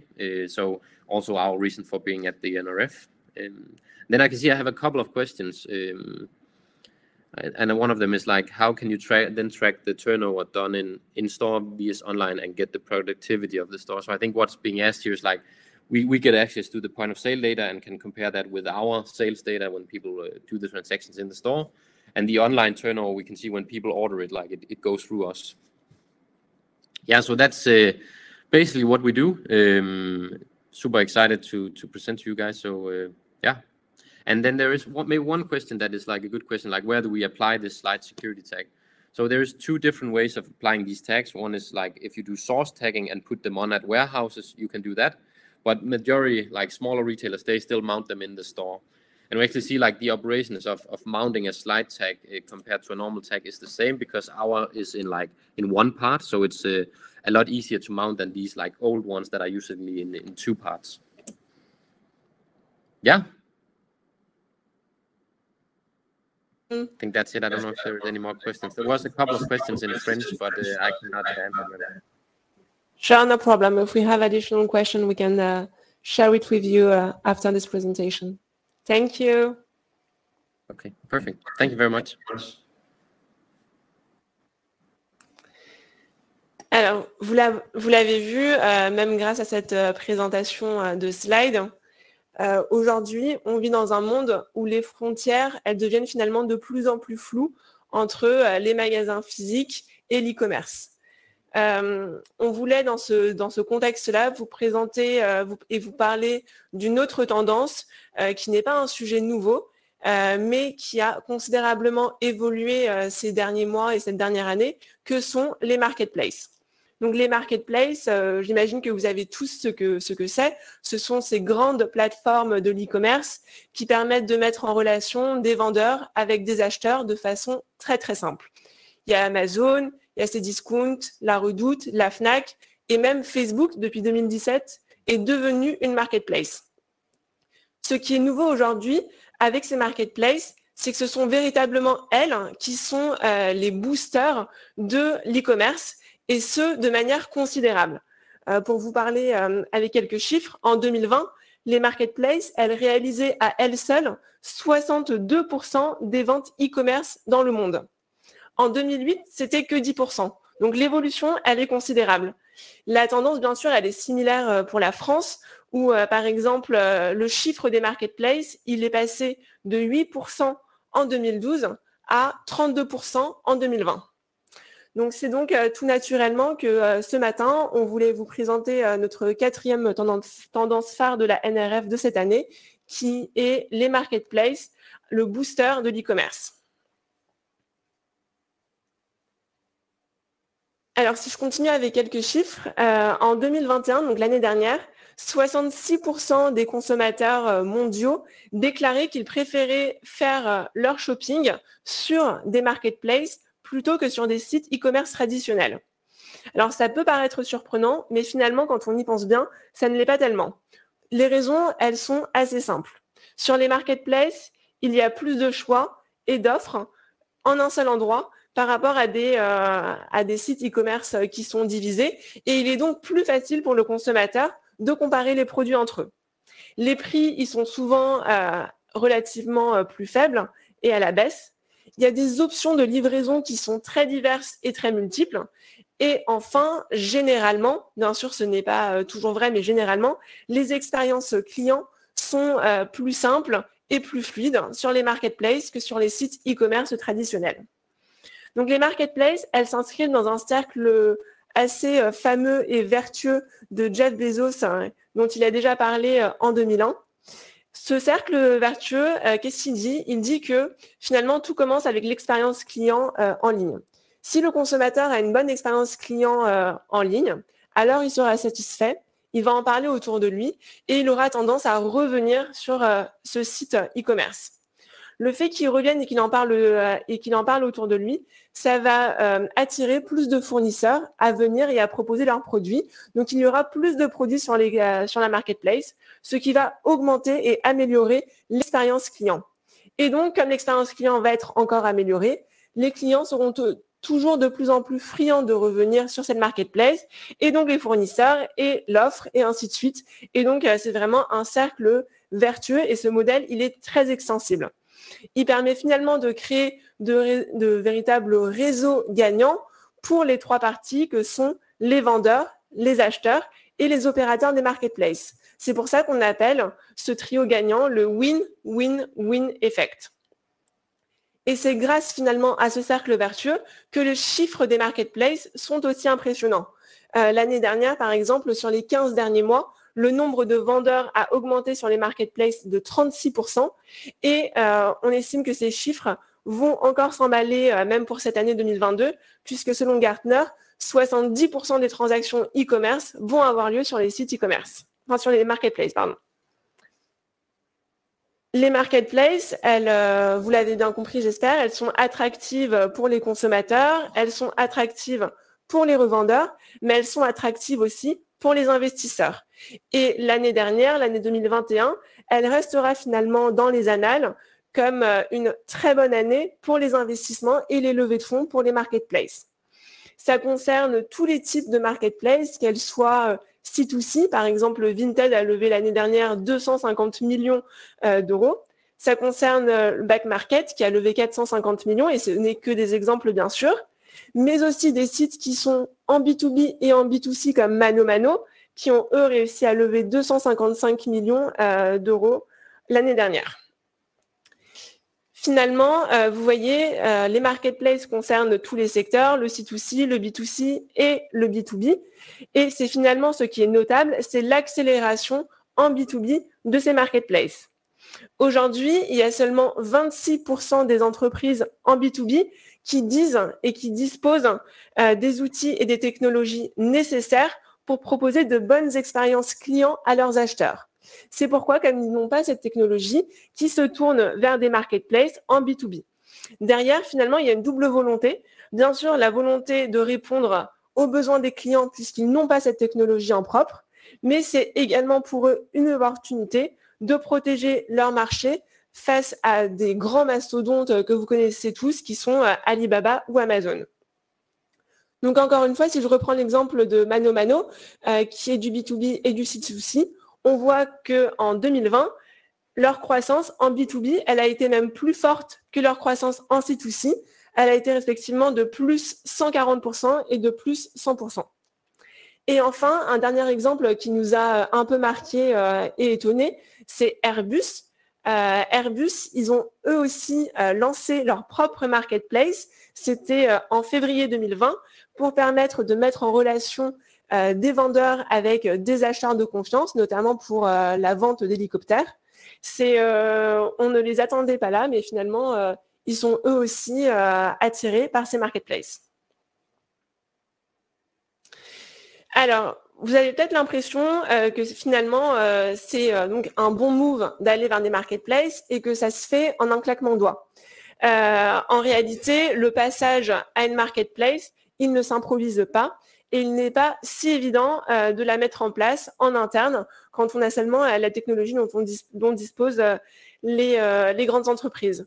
Donc, pour gagner du temps, pour offrir finalement une meilleure expérience aux utilisateurs et aux consommateurs, et pour optimiser certains coûts comme les coûts infrastructure et les coûts logistiques, on peut passer par une solution tierce, une solution clé en main de création de marketplace.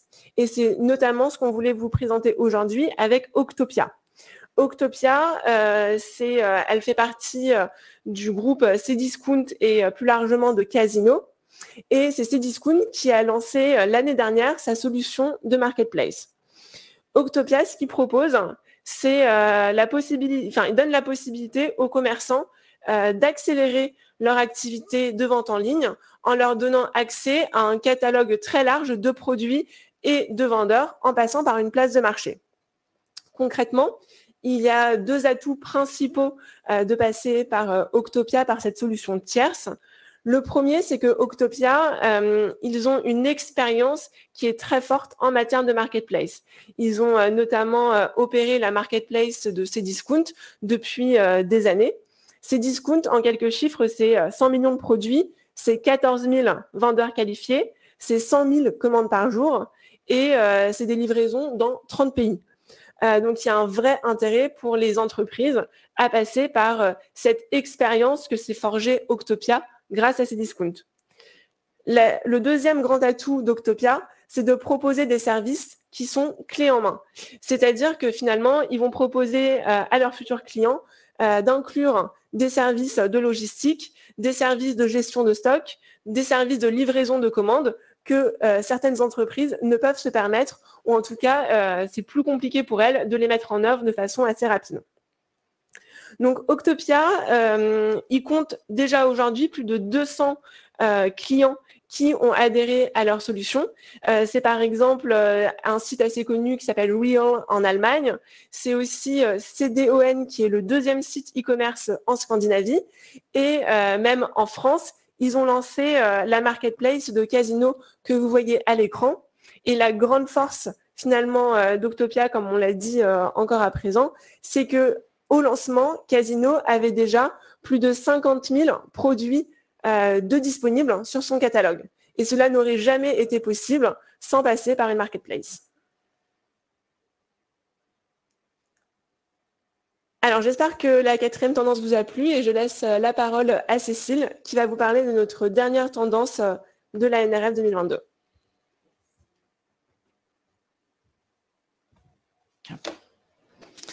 La dernière tendance dont on voulait vous parler à la NRF, elle était incontournable parce qu'elle a été transverse à toutes les conférences, à toutes les thématiques. C'était le remerciement des dirigeants. Le remerciement des dirigeants pour l'engagement et l'effort de leurs équipes pendant cette crise. Vraiment, ça a été prégnant et c'était même émouvant en fait de la part de certains dirigeants. Et donc, il y a eu cet aspect vraiment remerciement pour les efforts, mais également des sujets autour des tensions, autour de certaines compétences. Donc, du coup, on s'est dit que c'était intéressant de revenir sur ce sujet-là avec vous aujourd'hui et d'en discuter plus en détail. Je vous le disais, le remerciement des dirigeants, il nous a évoqué vraiment cette notion de caring. On a le sentiment que cette crise, elle a mis en avant en fait certaines professions qui sont parfois un peu oubliées ou en tout cas dans l'ombre. Je pense notamment aux gens qui préparent les commandes, aux personnes qui mettent les produits en rayon ou alors aux caissières, en fait des professions qui ont continué à travailler pendant la crise pour pouvoir maintenir l'activité et répondre à ces besoins de première nécessité. Elle a également mis en exergue cette crise l'importance de remercier et célébrer l'engagement du coup de ces salariés qui sont restés, qui sont beaucoup investis, également en fait dans des entreprises qui provident des services un peu plus tertiaires et qui ont souvent beaucoup travaillé en fait pendant la crise pour pouvoir être en mesure de s'adapter et de répondre rapidement aux nouvelles attentes des différents types de clients.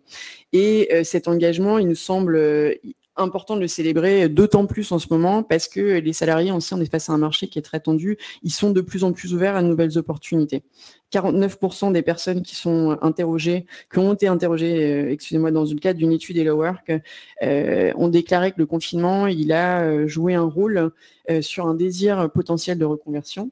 Et 52% des cadres qui ont été interrogés dans le cadre d'une étude de l'APEC se disent ouverts à de nouvelles opportunités d'embauche. Et c'est un chiffre qui se hisse à 61% pour les jeunes cadres de moins de 35 ans. Donc à la fois, ça représente des opportunités pour les entreprises qui souhaitent recruter. Et puis à la fois, il y a un vrai enjeu autour de ça quand on souhaite retenir des talents. Donc vraiment un message important de tous les dirigeants, les CEO qui sont intervenus, prendre soin de ses salariés. Un deuxième, alors on ne cesse de parler des impacts de la crise, mais c'était aussi un sujet à la NRF. Un deuxième point important, c'est que la crise, elle a repensé l'environnement de travail. On sait qu'il y a beaucoup d'entreprises qui aujourd'hui font face à des situations de sous-effectifs. Elisabeth, en introduction, vous parlez de la vague sans précédent de démissions qu'on connaît actuellement aux États-Unis. On a aussi des gens en fait qui repensent leurs relations au travail et les conditions de travail. Depuis la pandémie, les salaires et les conditions de travail de la grande distribution rebutent des recrues potentielles. 79% des dirigeants qui ont été interrogés par la Fédération du commerce coopératif et associé font état de difficultés en fait pour recruter de nouveaux collaborateurs depuis la crise sanitaire. On le sait aussi, il y a eu beaucoup d'impact autour de la place du travail, quel était l'équilibre entre la vie pro et la vie personnelle. Ça a impacté des gens qui vont travailler par exemple dans les points de vente des vendeurs, qui vont se poser la question des horaires de travail, le fait de travailler le week-end dans certaines villes, mais aussi des gens qui ont connu le télétravail et qui ont de plus en plus de mal à retourner au bureau. Donc un environnement qui a vraiment été impacté. Un autre point important par rapport à ce sujet-là, c'est en lien avec ce que disait Christelle sur la robotique et l'automatisation d'un certain nombre de choses, c'est qu'en entreprise et dans les magasins, on va voir aussi beaucoup d'automatisation et de numérisation de processus et d'activités. Et donc la question qu'on se pose au regard en fait de l'accélération de cette tendance, puisque dans le cadre d'une étude, 41% des dirigeants interrogés par l'APEC ont déclaré qu'elles investissaient dans l'accélération de l'automatisation à mesure que les entreprises se préparaient au monde d'après. Ça nous invite en fait à nous poser la question de comment on fait pour concilier en fait ce besoin de prêter attention aux salariés et ce besoin de pourvoir des postes pour pouvoir continuer à s'adapter au monde d'après. Alors on se pose la question, est-ce que aussi dans ce cadre de ce nouveau monde, on n'a pas besoin de nouvelles compétences? Une chose est sûre, c'est qu'on va avoir besoin, on aura toujours besoin de personnes pour mettre les produits en magasin, en tout cas à court terme, jusqu'à ce que les robots potentiellement prennent le relais. Mais on a besoin de ce genre de compétences, mais on a aussi besoin de compétences qui vont permettre d'accélérer la transformation digitale qui est déjà en marche. Vous le voyez sur la gauche du slide ici, c'est les top skills pour les employés recherchés en 2021. Et si vous regardez ce nuage de Bourg, on peut voir qu'il y a beaucoup de choses quand même autour du digital. On recherche des personnes qui sont spécialisées dans l'innovation, dans la data science, dans tout ce qui va toucher au cloud computing, la blockchain et la data security. Et ça sont des profils qui sont indispensables pour continuer à accélérer et s'habituer à ce nouveau monde. Et aujourd'hui, on se retrouve face à une pénurie de ces profils. On a quelques chiffres ici qui sont assez éloquents. En 2021, on estime qu'on a manqué de 190 000 data scientists. On sait que Facebook va recruter en Europe, et en tout cas l'ambition de recruter 10 000 personnes pour accélérer sur le métaverse. On a des chiffres aussi qui interloquent en fait les experts de la cybersécurité ou de l'intelligence artificielle. Ce qu'ils expliquent, c'est que la plus grosse difficulté en fait pour mettre en œuvre leur projet, c'est en fait des ressources qu'ils sont capables de faire. Du coup, les entreprises, elles l'ont bien compris. Il va falloir en fait trouver des réponses pour pouvoir combler des postes à pourvoir. On sait que aujourd'hui, je vous le disais, le marché de l'emploi, il est très tendu. Donc, elles sont très actives en fait pour essayer d'aller rechercher des profils en extérieur, mais il y a aussi beaucoup de choses à faire en interne, et ce qui va permettre à la fois de pourvoir des postes, mais également de répondre à ce besoin de caring au niveau des employés. Et donc, ce qu'on observe plus récemment, c'est des programmes de grande ampleur par des grandes entreprises pour inviter les employés à se former. Et donc, ils vont pouvoir avoir le choix de se former à ces métiers d'avenir autour de la data, autour de la blockchain et co, mais également à d'autres choses qui leur permettraient éventuellement de se développer sur un plan plus personnel. Et on a quelques exemples ici de ces plans en fait de reskilling pour les employés. En septembre 21, c'est Amazon qui a investi 1 milliard de dollars pour déployer son programme upskilling, et ça va permettre à des employés, à 300 000 employés, d'avoir accès à des programmes de formation professionnelle pour acquérir des compétences qui sont demandées sur le marché du travail. On a également l'exemple de Walmart qui a investi 5 milliards de dollars sur une période de 4 ans dans un programme également qui s'appelle Live Better You, qui vise à former du coup les employés pour leur permettre d'acquérir des nouvelles compétences. Ils vont pouvoir étudier, se former, avoir des diplômes, et donc c'est à la fois une bonne chose pour l'entreprise et c'est à la fois quelque chose qui va permettre d'épanouir, en tout cas on le pense, les salariés. Et enfin, le dernier exemple dont on voulait vous parler, c'est qu'effectivement il y a de plus en plus d'entreprises qui évoluent autour du cloud, et Google, pour pallier au manque de ressources et pour répondre à ce besoin d'attention autour des salariés, leur permettre de se développer, investit également massivement, et ils ont prévu de former 40 millions de personnes sur des thématiques autour du cloud. Voilà en ce qui concerne la dernière tendance de ce retour d'expérience de la NRF 2022. Un aperçu ici, un résumé des 5 tendances qu'on vous a présentées ce matin. On espère que vous avez pris autant de plaisir que nous avons eu à les identifier, à les travailler et à vous les restituer ce matin. En tout cas, elles nous ont passionnés, elles nous ont interrogés. Ça a été la source de nombreuses discussions entre nous. Il n'y a pas eu beaucoup de discussions sur les tendances parce qu'elles ont été très facilement identifiables. En revanche, il y a eu beaucoup d'échanges et de débats. C'est rigolo, c'est que les Américains ont toujours l'impression que les Français se disputent quand on discute, mais on avait beaucoup de convictions, et les questions qu'on s'est posées, en fait, et nos débats, c'était surtout autour de qu'est-ce que ça veut dire pour les retailers en France, comment on peut accompagner les retailers, comment nos clients vont s'adapter à ces nouvelles transformations, est-ce que ces tendances, elles vont rester ou pas, hein. En introduction, Elisabeth disait que justement, on était assez surpris de ne pas avoir retrouvé des tendances qui étaient dans le top 3 les 2 dernières années. Autant de questions, autant de débats qui nous ont animés. Donc, j'espère que vous avez pris également plaisir à découvrir ces tendances. Avant de conclure, je vous propose qu'on fasse un petit focus sur quelques takeaways qu'on voulait partager avec vous pour que vous repartiez en plus des tendances avec ces éléments-là en tête. Le premier, c'est vraiment d'aller à la découverte de cette génération alpha qui est très différente des générations précédentes. Ils sont nés avec le digital, ils sont app first, ils sont ultra connectés, ultra branchés. Ils vont vraiment révolutionner très probablement les modes de consommation et bousculer les entreprises et les forcer à se transformer encore plus rapidement qu'elles ne sont déjà en train de le faire. Le deuxième point, et qui fait écho à la première tendance dont je vous ai parlé, c'est le métaverse. N'hésitez pas à aller le découvrir. Le métaverse, il est déjà là. Il y a déjà plein de plateformes de jeux sur lesquelles vous pouvez vous créer des comptes pour aller voir comment ça se passe. Les Oculus, ça coûte plus très cher. On vous invite vraiment à aller essayer par vous-même pour voir quelles sont les opportunités pour les retailers. Le troisième point, et qui fait écho à ce que disait Elisabeth en introduction par rapport aux tendances, nous, on s'attendait vraiment en y allant à retrouver un gros sujet autour de la data, parce que c'est des problématiques qui animent aujourd'hui beaucoup nos clients.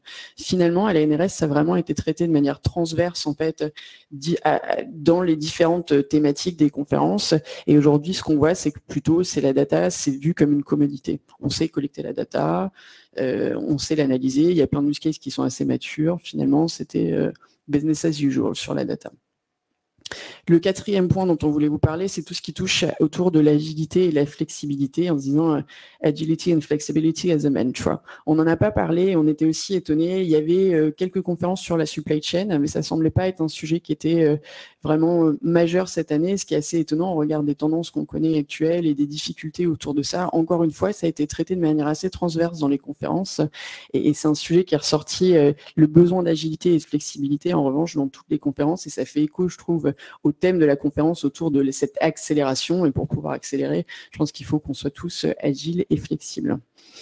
Le cinquième key takeaway autour du caring, et donc je viens d'en parler, vraiment cette importance de féliciter, de remercier, de se rendre compte en fait de l'engagement et des efforts des salariés, que on est sur un marché qui est très tendu, que les employés en ce moment ils ont de plus en plus le choix, donc remettre l'employé finalement au cœur de l'entreprise, parce que finalement c'est à eux qu'on doit beaucoup.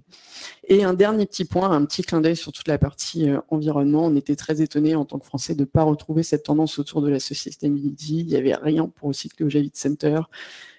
C'était assez étonnant, et on voulait faire un petit rappel à une tendance qu'on avait présentée en 2020 où on disait what's good for business is good for what's good for planet is good for business, et on voulait surtout que ne pas oublier en fait ce point-là qui n'a pas été du tout traité. Et pour ceux d'entre vous qui ont vu le film Don't Look Up, ne passons pas à côté d'une évidence et de l'urgence écologique. Voilà. J'espère que cette conférence vous a plu. Alors, Cécile, féliciter et remercier, c'est ce que je vais faire et ce qu'on va faire avec Christelle au nom de l'école, même si la chaire, c'est à la fois SCP et Bearing Point, mais je crois que c'est absolument passionnant et c'est un énorme privilège et un honneur pour l'école, pour la communauté scientifique, pour nos étudiants, etc., de bénéficier non seulement de retour d'expérience, du fait que vous y soyez allés, mais en fait, cette analyse extrêmement précise et profonde que vous avez menée. Moi, ce qui me frappe, c'est que sans doute l'affaire du Covid, etc., a charrié ce qu'on voit vraiment très nettement cette année, c'est que derrière ces tendances-là, et comme tu le dis, le digital, etc., finalement, c'est business as usual, on voit des vagues plus cachées, psychologiques, sociologiques, anthropologiques, y compris dans la refonte de ce qu'est le rapport au monde, avec les métaverses et autres, qui sont absolument passionnantes. Et je pense qu'on a véritablement un début de rupture par rapport à ce qu'on voyait les autres années, et c'était absolument passionnant.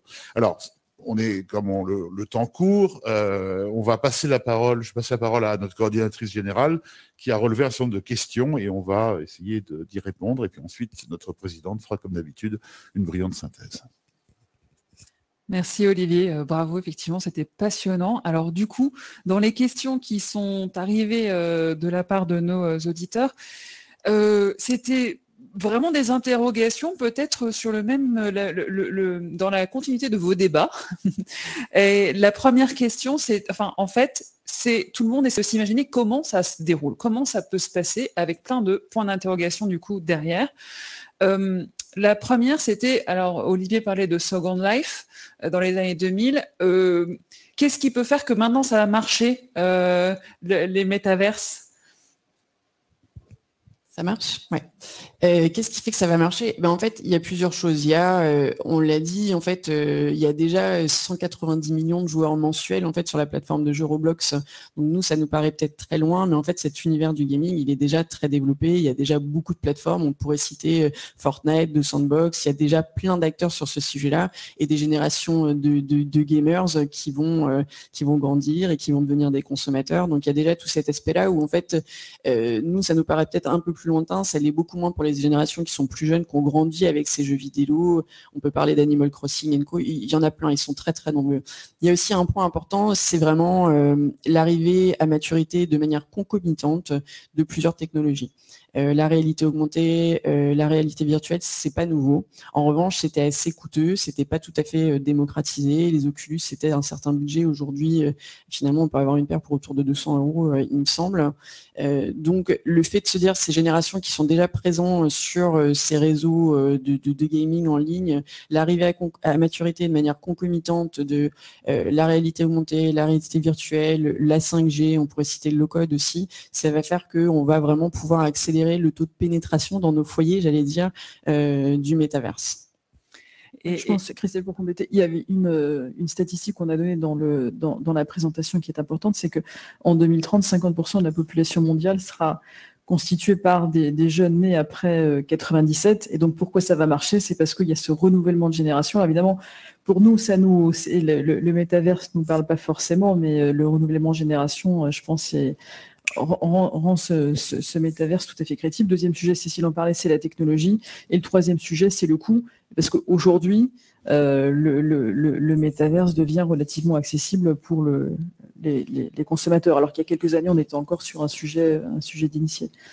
Oui, c'est bien cela. Je pense que c'est une question vraiment de rupture anthropologique. C'est-à-dire c'est l'ergonomie sociale, le rapport au monde qui est porté par cette cohorte, qui n'était pas le cas avec Second Life, qui était purement expérimental, et c'était d'ailleurs plutôt les plus âgés qui s'y étaient intéressés. Je pense qu'il va changer radicalement les choses. Et donc, on a eu une question sur, pour ceux qui ne connaissent pas le métaverse, qu'est-ce que vous nous conseillez comme premier site ou premières adresses à faire, peut-être en connexion avec le retail, pour qu'on se rende compte de ce que c'est ? Ouais. Il y a beaucoup d'exemples, on en a cité quelques-uns, on pourrait citer H&M là, qui dans la presse a fait beaucoup de communication, beaucoup de bruit finalement autour du lancement de leur magasin dans le monde virtuel. Le premier pas en fait pour aller voir le métavers, c'est d'avoir un compte sur ces jeux, ces réseaux en fait de jeux en ligne. Puis la deuxième étape, c'est l'Oculus effectivement pour pouvoir être complètement immergé dans cet univers 3D. Mais je le disais en introduction, il n'y a pas qu'une seule forme de métaverse, hein. Il y a autant d'univers qu'il y a de plateformes de jeux, que de personnes qui vont vouloir créer un univers. En revanche, si on veut vraiment avoir cet univers 3D, c'est vrai qu'un des prérequis, c'est d'avoir les Oculus. Donc ça nécessite à la fois un petit investissement côté matériel et le fait d'avoir des comptes et des accès sur ces plateformes-là. Il faut emprunter un casque et le Fortnite de son fils. C'est ce que je... Après, il faut relativiser un petit peu. C'est vrai qu'il y a eu beaucoup de com récemment sur les métaverses. Par exemple, Carrefour, c'était il y a 15 jours, a annoncé avoir acheté un terrain. Mais aussi dans la com qu'ils ont faite, ils ont été finalement très humbles en disant on va acheter ce terrain et on va voir ce que ça donne. On ne sait pas trop ce qu'on en fait, mais il faut qu'on soit là parce qu'on pense en effet que c'est une tendance qui va disrupter le retail. Donc, on ne sait pas trop ce que ça va donner, mais c'est important qu'on y soit justement pour voir comment cette tendance va évoluer. Donc, tout le monde n'est pas Bernard Arnault aussi. Pourtant, on annonce des chiffres incroyables sur le métaverse dans le luxe. 10% des transactions en 2030. Bernard Arnault aussi semble assez modéré dans sa communication. Donc, la question de la spatialité, elle est importante. Il y a déjà quelques années, j'avais vu le spectacle de Petra Gala au Grand Rex, qui était fait uniquement avec des murs blancs, et on avait un spectacle opératique, c'est de la danse, mais quasiment de l'opéra, absolument magique. Plus à côté, on a l'Atelier des Lumières, juste ici, à côté de l'ESCP. Et ma conviction, c'est que pour l'instant, on est sur les Oculus parce qu'on n'a pas d'autre choix. Mais je pense que 10, 20, 30 ans, j'avais déjà cette idée-là il y a quelques années, on avait lancé un peu cette piste, on le vivra dans l'espace physique, c'est-à-dire je pense qu'on aura chez nous, et ça va toucher véritablement le monde de l'habitat, je dirais aussi de la décoration, etc. C'est qu'on aura un environnement digital chez soi et on pourra faire apparaître n'importe quel type de magasin. C'est-à-dire, ce qu'aujourd'hui on est obligé de faire à travers des systèmes de médiation digitale comme les Oculus et autres, ou les écrans, on pourra le faire chez soi, c'est-à-dire on pourra faire apparaître le magasin Ikea chez soi, on pourra faire apparaître, etc., parce qu'on aura un système digital qui permettra de le faire véritablement dans un environnement physique. Et ça, c'est à terme, si on prend comme option cet environnement métaverse, mais chez soi, plus la livraison à domicile, c'est la disparition radicale du commerce physique. Donc, on a eu aussi des interrogations sur la supply chain, c'est-à-dire quand j'ai le produit dans le magasin. Alors, on a compris, il y a nouveau showroom, mais quand j'ai le produit dans le magasin prêt à être acheté et que quand même je le commande par internet, ça pose des questions du coup de stock. Deuxième question aussi sur les stratégies tarifaires promotionnelles. Est-ce que le tag il est identifié sur un certain prix? Est-ce que les prix sont du coup réactualisés? Est-ce qu'il y a du couponing qui peut être encore possible? Est-ce que quand j'ai acheté mon produit sur Internet, non, si je pars avec le produit, et que je l'achète sur Internet, est-ce que je suis repéré par les systèmes anti-vol dans mon magasin? Voilà, il y a plein de questions comme ça. Peut-être que tu n'as pas les réponses, mais voilà ce qui est arrivé. Peut-être sur de slides, du coup, je pense ce type de questions. Alors, par exemple, peut-être pour revenir on s'est fait la réflexion, on a été essayer le Amazon Go. Alors, c'était pas la première fois, mais là, il y a un deuxième Amazon Go en partenariat avec Starbucks où on peut payer avec la paume de sa main. Et donc, c'est la sensation en fait de l'achat vraiment où on est complètement autonome, on est identifié avec la paume de la main, on va retirer un produit et en fait on paye pas. Effectivement, et ça génère une sensation qui est un peu, on a l'impression de voler. J'ai mis en fait une demi-heure à être débité, donc j'ai regardé pendant une demi-heure si j'avais pas volé le produit que j'avais essayé. Et finalement, en discutant avec les différentes solutions comme Slide à la NRF, ils nous expliquaient que c'est un sentiment qui est tout à fait normal et qui va évoluer en fait au fil du temps, et plus ce type de concept de points de vente vont évoluer, plus on aura l'habitude en fait de sortir du magasin. Et on le voit, c'est très vrai aussi il y a une application qui s'appelle Sunday à Paris là, qui permet pour les restaurants de payer directement l'addition de sa table. Et c'est vrai que ça génère le même sentiment. On a l'impression parfois de voler, moi je m'en viens en vendeur, j'ai payé. Et finalement, ça avec la démocratisation de ce type de solution, petit à petit, je pense que les consommateurs, ils vont s'y habituer. On a les caisses automatiques en magasin où on passe son ticket de caisse. Maintenant, ça va arriver dans le domaine du fashion. C'est déjà mature aussi dans le domaine de la restauration. Honnêtement, je pense que c'est une question d'habitude pour les consommateurs. Merci Cécile. Autre question sur du coup comment distinguer les indicateurs de performance e-commerce versus magasin physique. Ça va se mélanger. Ça, c'est sûr que les indicateurs historiques du magasin physique sont devenus assez caduques et qu'aujourd'hui, beaucoup de marques sont en train de revoir leur stratégie physique au regard de ce nouveau monde. Donc, avec des flagships où on présente tout l'univers de la marque et avec du coup une rationalisation des petits magasins qui ont moins d'intérêt. Et donc les anglo-saxons disent CAC is the new rent et que maintenant la vocation des flagships, c'est plus tellement le sacro-saint chiffre d'affaires par rayon, par mètre carré, mais c'est bien d'acquérir des nouveaux clients et du trafic. Donc, alors après, il y a des difficultés de mesure, mais c'est vrai que les ratios historiques sont en train d'être complètement bouleversés et n'ont plus tellement de sens aujourd'hui. Je rappelle que dans le cas de la chaire, nous avons un doctorant qui est en train de faire sa recherche doctorale sur les méthodes de contrôle et de pilotage, comment c'est en train on va dire le phygital ou le multicanal est en train d'amener à repenser les systèmes de contrôle et de pilotage, qui d'abord sont une couche, je dirais, d'audit, de contrôle, mais derrière ça, c'est une couche aussi organisationnelle. Oui, c'est compliqué parce que ce qu'on regarde, c'est ce que le trafic du site e-commerce, quand je fais du click and collect, c'est le chiffre d'affaires incrémental que je génère dans mon panier et inversement. Alors, pas toujours facile à mesurer, ce qui aussi complexifie les choses, notamment quand on va de l'Internet vers le monde physique, il faut que les vendeurs soient incentivés aussi, parce qu'ils ne sont pas très fans aujourd'hui dans ces systèmes de performance d'un simple click and collect. Donc ça pose aussi effectivement, comme dit Olivier, des questions organisationnelles et la technologie, la mesure n'est pas tout, hein. Il y a des sujets humains derrière, évidemment. Alors les économistes connaissent bien ça, c'est la question des flux d'externalités, est-ce qu'ils sont positifs, négatifs entre les différents opérateurs. Les magasins avaient déjà commencé je pense aux grandes surfaces spécialisées, on parlait de Leroy Merlin tout à l'heure, ils avaient déjà pensé ça dans les années 90, avec l'arrivée de clients qui avaient des besoins qui concernaient des prestations globales, et par exemple refaire une salle de bain, etc., et dont la prestation transcendait complètement la structuration en rayon des magasins. Et donc, ils avaient été amenés à penser déjà comment on allait pouvoir rémunérer, par exemple, un vendeur sur un rayon X qui allait être capable de continuer la vente en renvoyant le client sur un autre rayon, parce que le client avait une logique de complémentarité, et ça a été aussi la création du passage des rayons au secteur pour pouvoir créer des pôles qui étaient complémentaires et derrière les KPI qui allaient avec ça. L'autre secteur qui a pas mal avancé parce qu'il y avait des contraintes légales, c'était les réseaux de franchise.